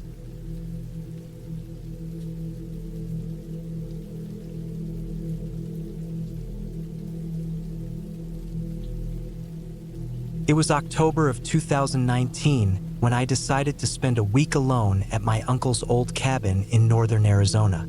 The place sat deep in the Coconino National Forest, around 2 hours from Flagstaff. My uncle had bought it years ago for hunting, but after his passing, no one really went there anymore. I'd been working too much and needed time away, so I thought it'd be a good idea to go off-grid for a bit. No signal, no noise, just me and nature. The cabin was small, with faded red paint and a sagging porch that looked like it could give way any minute. The drive up was rough, a narrow dirt road that twisted through pines and cliffs, with no other signs of people for miles. When I finally parked in front, everything was quiet except for the steady rustle of wind through the trees. It felt peaceful in a way, but also uneasy. I couldn't quite explain it. It was that kind of stillness that feels too complete, like even the animals are avoiding something. Inside, the cabin smelled like old wood and dust. There was a single bedroom, a kitchen with a rusty sink, and a wood stove that looked ancient but still worked. The first thing I did was light a fire because the air was colder than I expected. I unpacked my food and a few tools, then stepped outside to walk around. The forest stretched endlessly, thick and dark between the trees. There were animal tracks near the cabin, mostly deer, maybe a few coyotes. I didn't think much of it, By nightfall, the temperature dropped fast. I could hear the wind howling through the cracks in the walls. I cooked canned soup on the stove, ate in silence, and tried to read, but I couldn't focus. Every few minutes, I thought I heard faint noises from outside, something moving through the brush. I told myself it was just the wind, or animals, or my mind adjusting to the quiet. At around midnight, I decided to go to bed. But just as I turned off the light, I heard something that didn't sound like an animal. It was the sound of footsteps, slow, heavy ones, crunching over the dry pine needles just beyond the porch. I froze and listened. The sound stopped for a few seconds, then started again, this time circling around the cabin. I stayed completely still. I didn't want to make a noise. There was no phone service, and my truck was parked a few feet away. But running out into the woods in the dark didn't feel smart either. The steps stopped again, and the forest went silent. I waited for what felt like hours before I finally fell asleep from exhaustion. The next morning, I went outside to check. Around the back of the cabin, near the small shed, I saw footprints. They weren't boot prints, and they weren't like any animal tracks I'd seen before. They looked almost human, barefoot, but the shape was off. The toes were long and spread apart, and the stride was uneven. I tried to tell myself maybe a local hiker had wandered through, but no one hikes barefoot out here. I spent the rest of that day trying not to think about it. I chopped firewood, cleaned up the inside, and hiked a little along a nearby ridge. But as I walked, I kept noticing something strange. The woods felt wrong. Every sound echoed. At one point, I thought I heard someone whistling far off, but when I stopped to listen, it stopped too. That night, I made sure all the windows were locked. I even wedged a chair against the front door. Around 10 p.m., I was sitting near the fire when I heard something again. This time, it was faint but clear. It sounded like my name being called. Not loudly, not like a shout, just a soft, drawn-out sound. The voice came from outside. I froze. The hair on the back of my neck stood up. It wasn't my imagination. I heard it again, the same sound, like someone repeating my name in a low, almost mocking tone. But here's the thing. I had told no one I was coming. No one knew I was even there. I sat in silence, staring at the door, waiting for something else. After a few minutes, I heard movement. Fast steps, like someone running past the porch and into the woods. Then it was quiet again. I barely slept that night. When morning came, I went around the cabin again. This time I found something near the tree-line. An animal carcass, maybe a deer, but it had been torn apart in a way that didn't make sense. The rib cage was open, and the legs were twisted. There were no signs of a struggle nearby, no drag marks, no tracks leading up to it, like it had just been dropped there.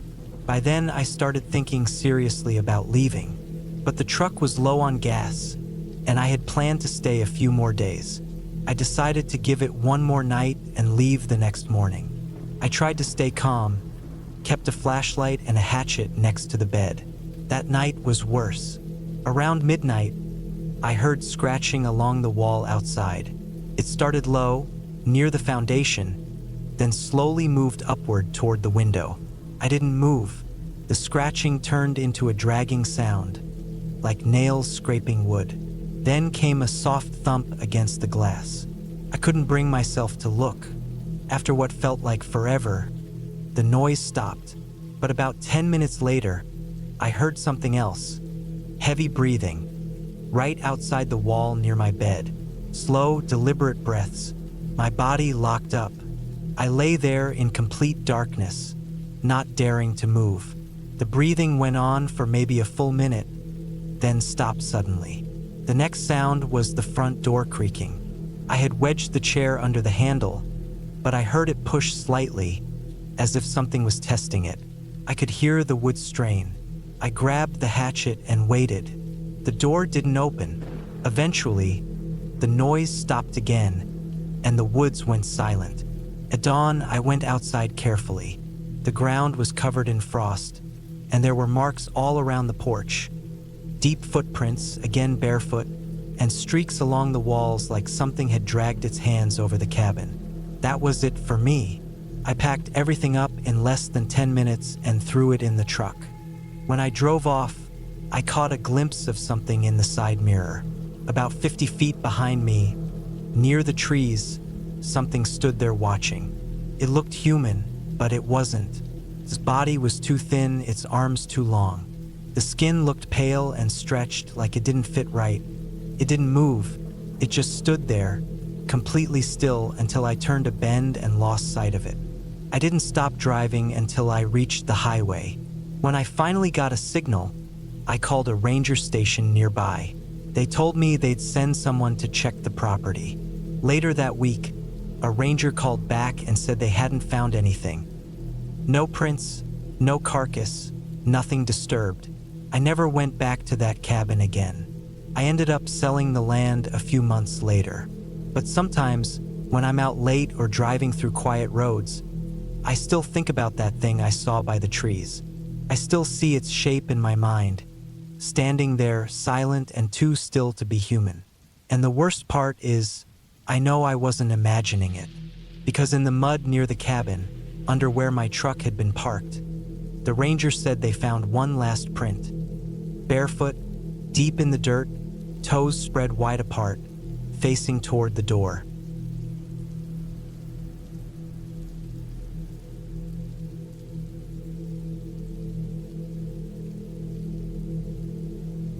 It was late October of 2017 when I decided to spend a weekend alone at an old cabin deep in the northern Minnesota woods.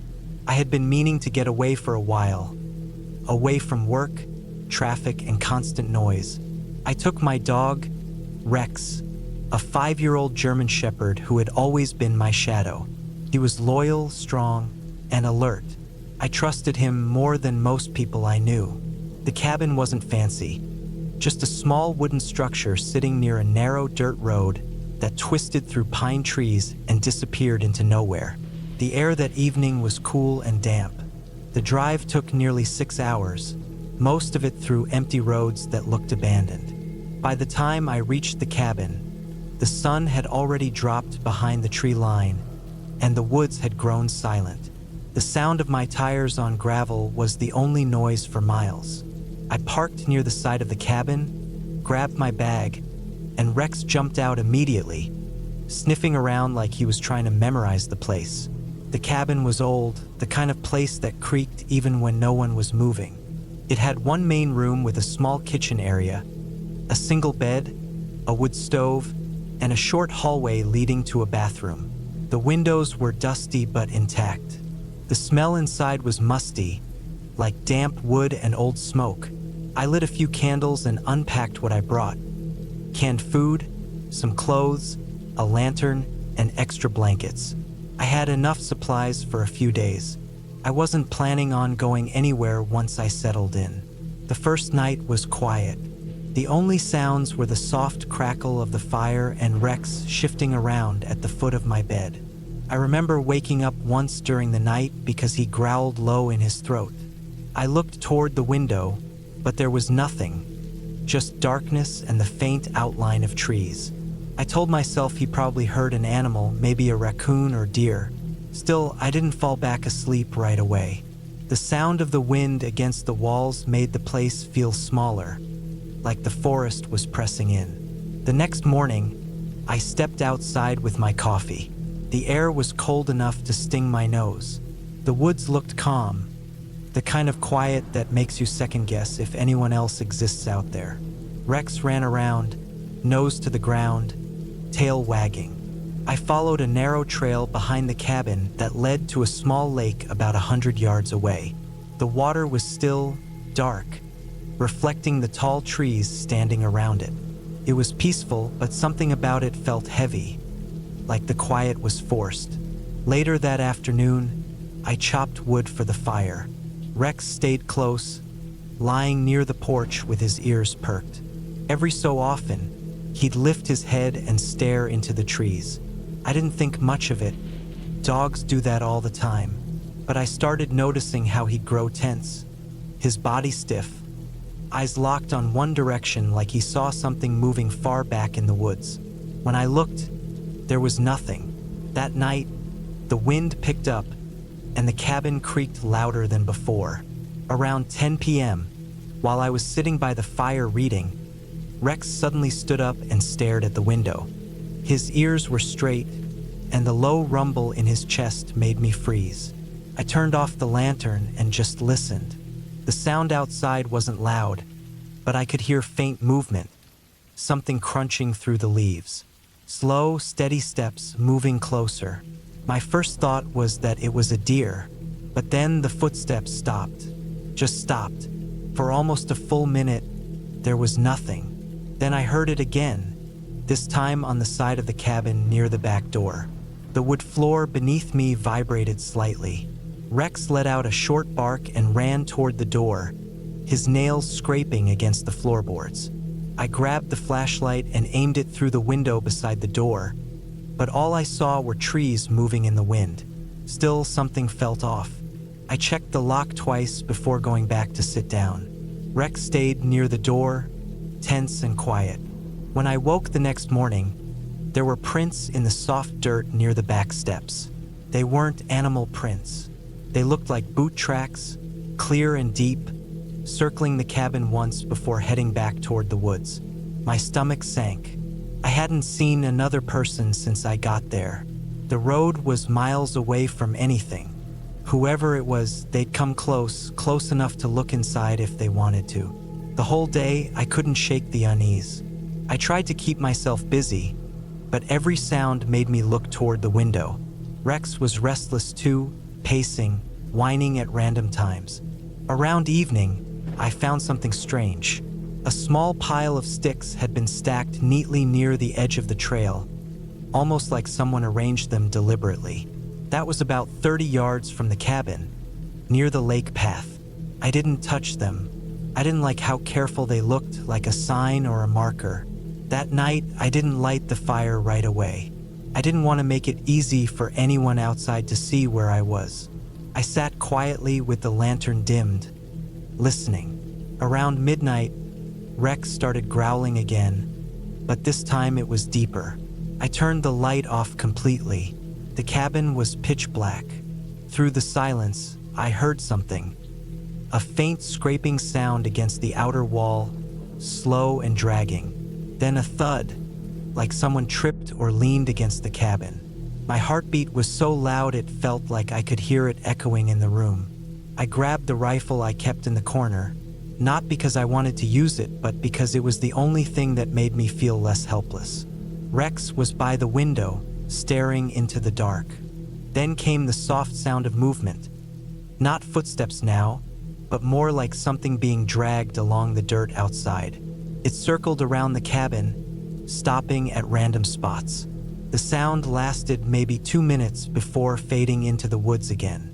When daylight came, I stepped outside slowly. The ground was damp from overnight rain, and near the back wall, I saw what looked like fresh scuff marks. Lines dragged through the mud, uneven, like someone had been pulling something heavy. My stomach turned. I followed the marks a few feet into the woods before stopping. I didn't want to see where they ended. I decided I'd leave that afternoon. I packed everything, checked the car, and loaded up. The whole time, Rex kept pacing, watching the trees. Just as I was locking the cabin door, I noticed something hanging from a branch about 10 feet away.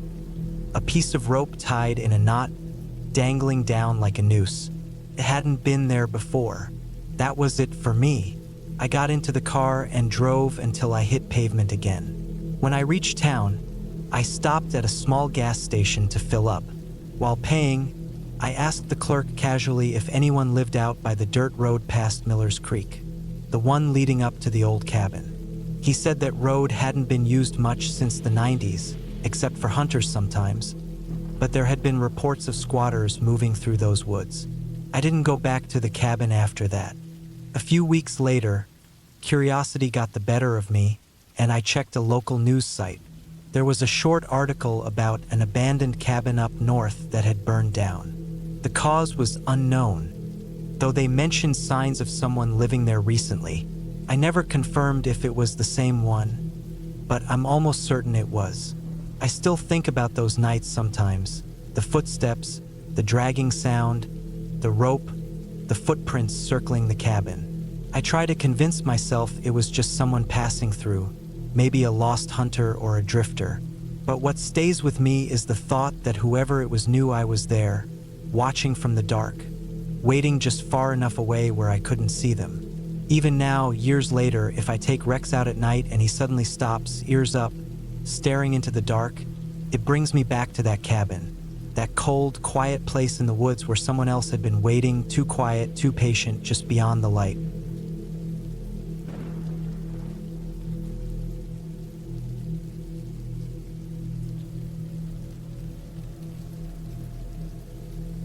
It was early October, the air starting to carry that kind of cold that bites through layers, not enough to freeze you, but enough to make you uncomfortable.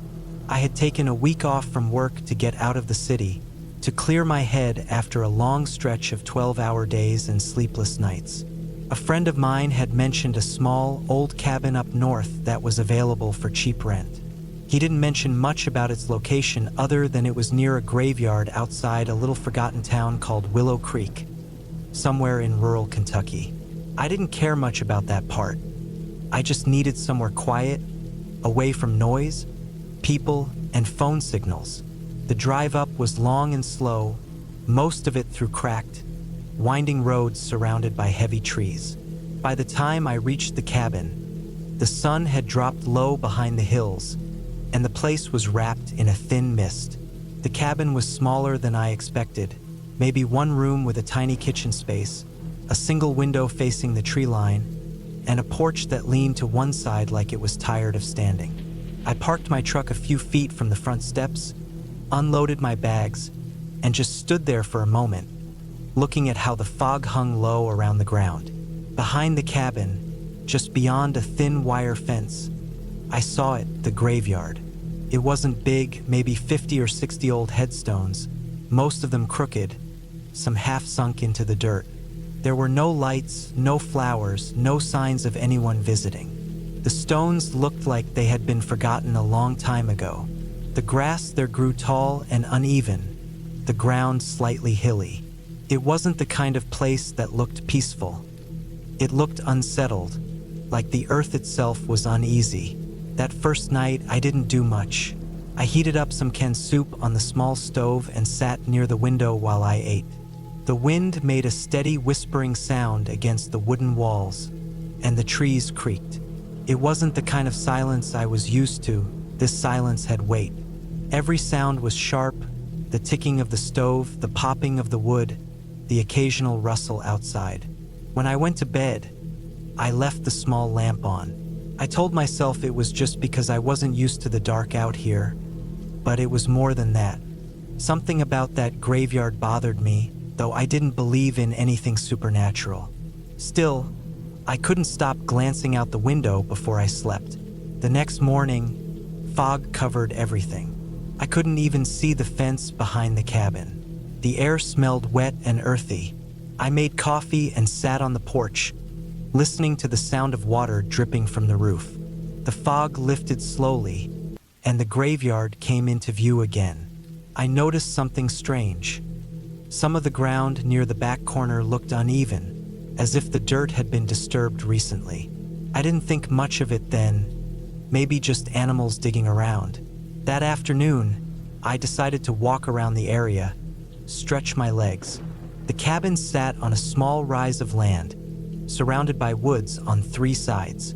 There was an old dirt road leading back to the main road about half a mile away. No other houses nearby, at least not that I could see. The graveyard's fence had a section where the wire had fallen down, and curiosity got the better of me.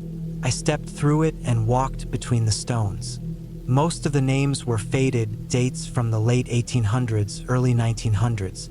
Some didn't even have names, just small slabs with initials carved roughly in them. Near the back corner, where the ground looked uneven, I saw what looked like a hole. It wasn't big, but it was fresh, darker soil, loose around the edges, maybe a foot deep. I figured it had to be an animal. Maybe a coyote, maybe someone's dog. Still, something about the way the dirt was piled made me pause. It wasn't scattered like an animal digging. It looked more like someone had started to dig and stopped. I left it alone and went back to the cabin. That night, the air grew colder, and a light rain began to fall. I sat near the small stove again, listening to the patter on the roof. Around midnight, I heard something outside. Not just the rain, something else. A dull thump, like someone stepping on the porch. My chest tightened. I turned off the stove flame and just sat there, listening. Another thump, then nothing. I stayed still for several minutes, breathing quietly. The wind picked up again, and I tried to convince myself it was just a branch or maybe the rain hitting the steps. Eventually, I went to bed, but I didn't sleep well. The next morning, I saw footprints on the porch. Not animal prints, shoes. The rain had made the wood damp, and there were clear marks, small but distinct, leading up to the door and then away again. I stood there for a long time, staring at them. They looked like a man's boots, but smaller, maybe someone young or thin. There wasn't a town nearby that I knew of, and no reason for anyone to come all the way out here. I checked my truck, doors still locked. I checked around the cabin, but didn't find anyone. That's when I noticed something else. The hole in the graveyard was deeper. I could see it from the porch now. Someone had been digging again. That whole day, I couldn't relax. I tried reading, tried listening to the radio, but my attention kept drifting back to that graveyard.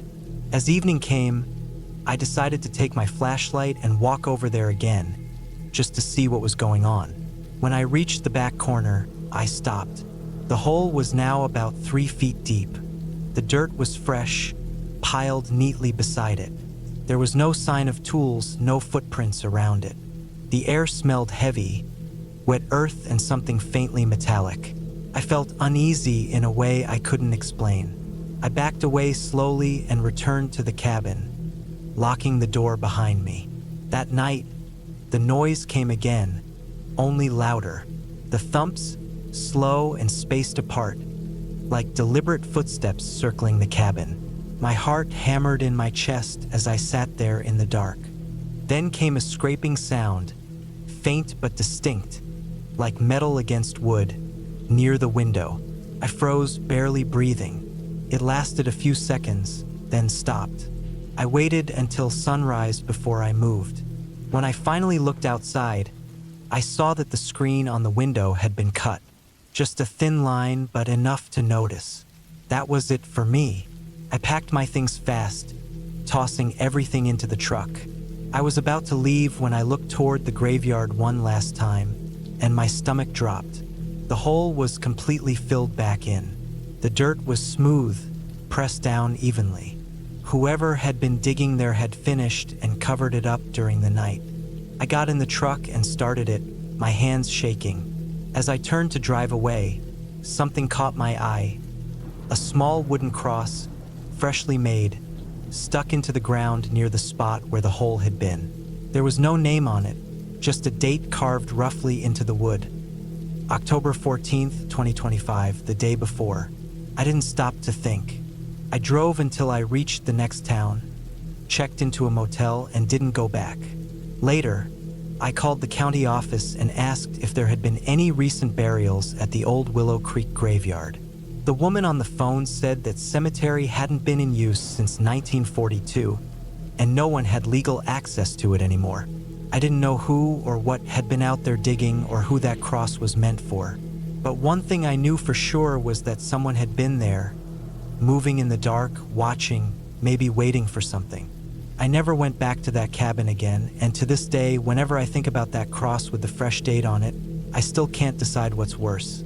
The idea that it was for someone else or the thought that it might have been meant for me.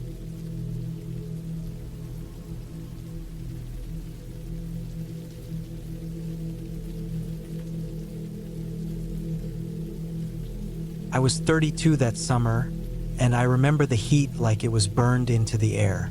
the kind that made everything hum, bugs, engines, even the trees. I had taken 2 weeks off work after my father died. He had left behind a small cabin in northern Arkansas, somewhere near the edge of the Ozark National Forest. I hadn't been there since I was a kid, and I didn't have many good memories of the place. But the lawyer said it was mine now, and something about the idea of being alone there for a while felt right. Maybe I thought I'd find some sort of peace. It was a 7-hour drive from Little Rock. I left early in the morning, taking the old Chevy my dad used to drive. The truck rattled the whole way up, and the air conditioner didn't work, so I rode with the windows down, dust and wind blowing through the cab. The last stretch of road was just a narrow strip of cracked asphalt called Route 12, and after about an hour, that road turned into gravel. The forest got thicker, darker, and the sunlight came through in broken strips. When I finally reached the cabin, it was smaller than I remembered. The roof had moss growing on it, the porch was sagging a little, and one of the steps looked like it might collapse if I put my full weight on it. The air smelled like wet wood and dirt. There was a pile of firewood near the shed and a rusted-out oil drum behind it. The windows were still covered in the same old curtains my dad had hung, faded red ones with white lines. I went inside and was hit with that closed-up smell, like dust and old paper. The air felt heavy. Everything was just how my dad had left it. The wooden table with cigarette burns, the single chair, the framed picture of a deer he'd shot back in the 80s. The fridge was unplugged, the stove looked ancient, and the sink had a slow drip.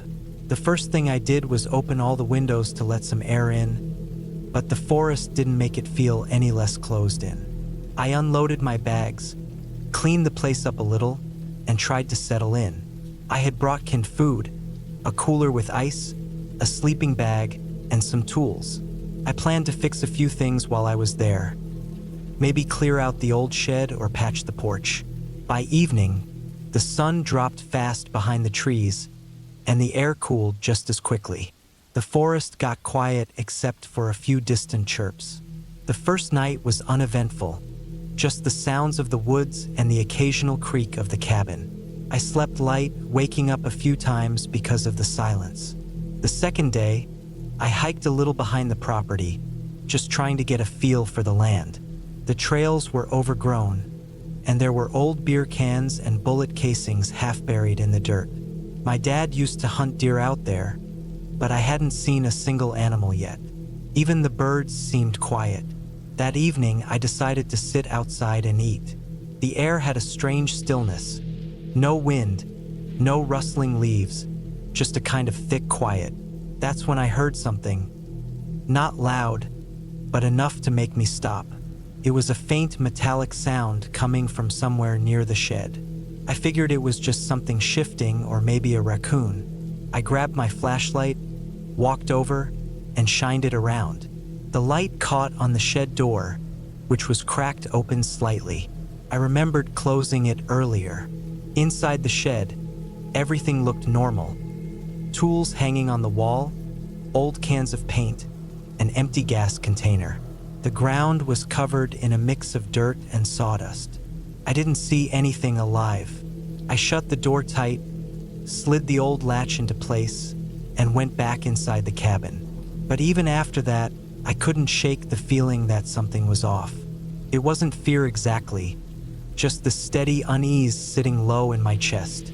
The next few days followed the same pattern. I'd spend my mornings cleaning or walking around the property, afternoons sitting by the porch with a beer, and nights trying to sleep through the sounds that always seemed to come from somewhere nearby. Footsteps crunching leaves, metal scraping, a low thud now and then. I kept telling myself it was animals or the old cabin settling, but the sounds had a rhythm to them, almost deliberate. On the 5th night, I woke up suddenly. It must have been around 2 or 3 a.m. The air felt colder than usual. I could hear movement outside, steady and slow, coming from behind the cabin. I stayed still, listening. The sound moved toward the porch, would creak softly, like someone testing the boards with their weight. I reached for the flashlight beside me, but didn't turn it on yet. The steps stopped. Then there was silence again, thick and long. After maybe a minute, I turned on the light and aimed it toward the window.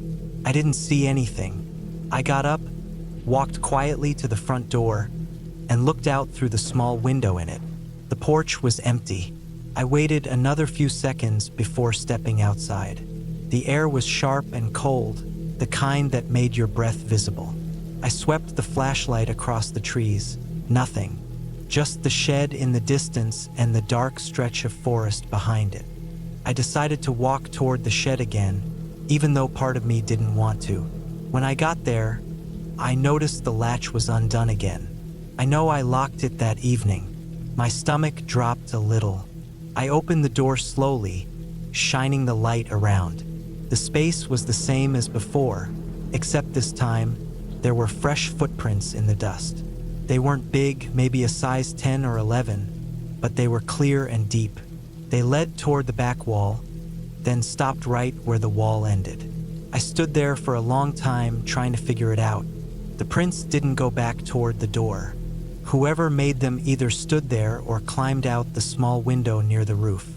The window was open just slightly, enough for someone to squeeze through. I backed out of the shed, closed the door again, and went straight back to the cabin. That night, I didn't sleep.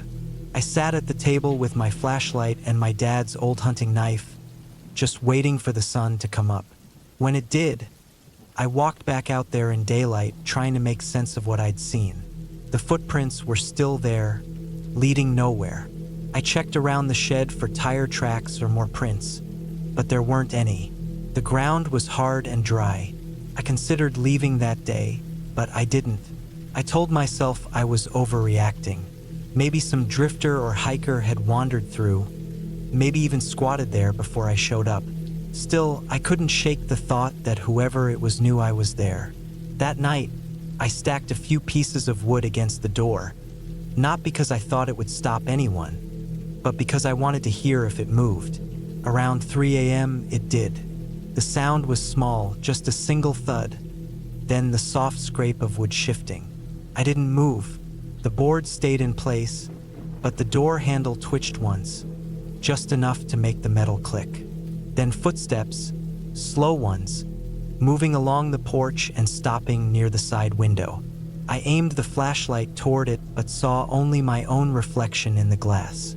Whoever it was stayed just out of view. After a minute or two, the steps faded away, back into the woods. When morning came, I packed my things. I didn't even eat breakfast. I checked the shed one last time and saw that the latch was open again. I didn't bother closing it this time. I got in the truck, started it, and drove off, feeling that strange stillness following me down the gravel road. I never reported it. I didn't even tell anyone what happened. I sold the property 2 months later through the lawyer and never went back. A few months after that, I saw a short article online. Local hunter found dead near old cabin off Route 12. No details, just that he'd been missing for 3 days and was found near a collapsed shed. I don't know what happened out there. Maybe it was just a trespasser. Maybe it was someone living in those woods long before I showed up. All I know is that sometimes, when I think about that place, I remember how quiet it got at night, how the air felt like it was holding its breath.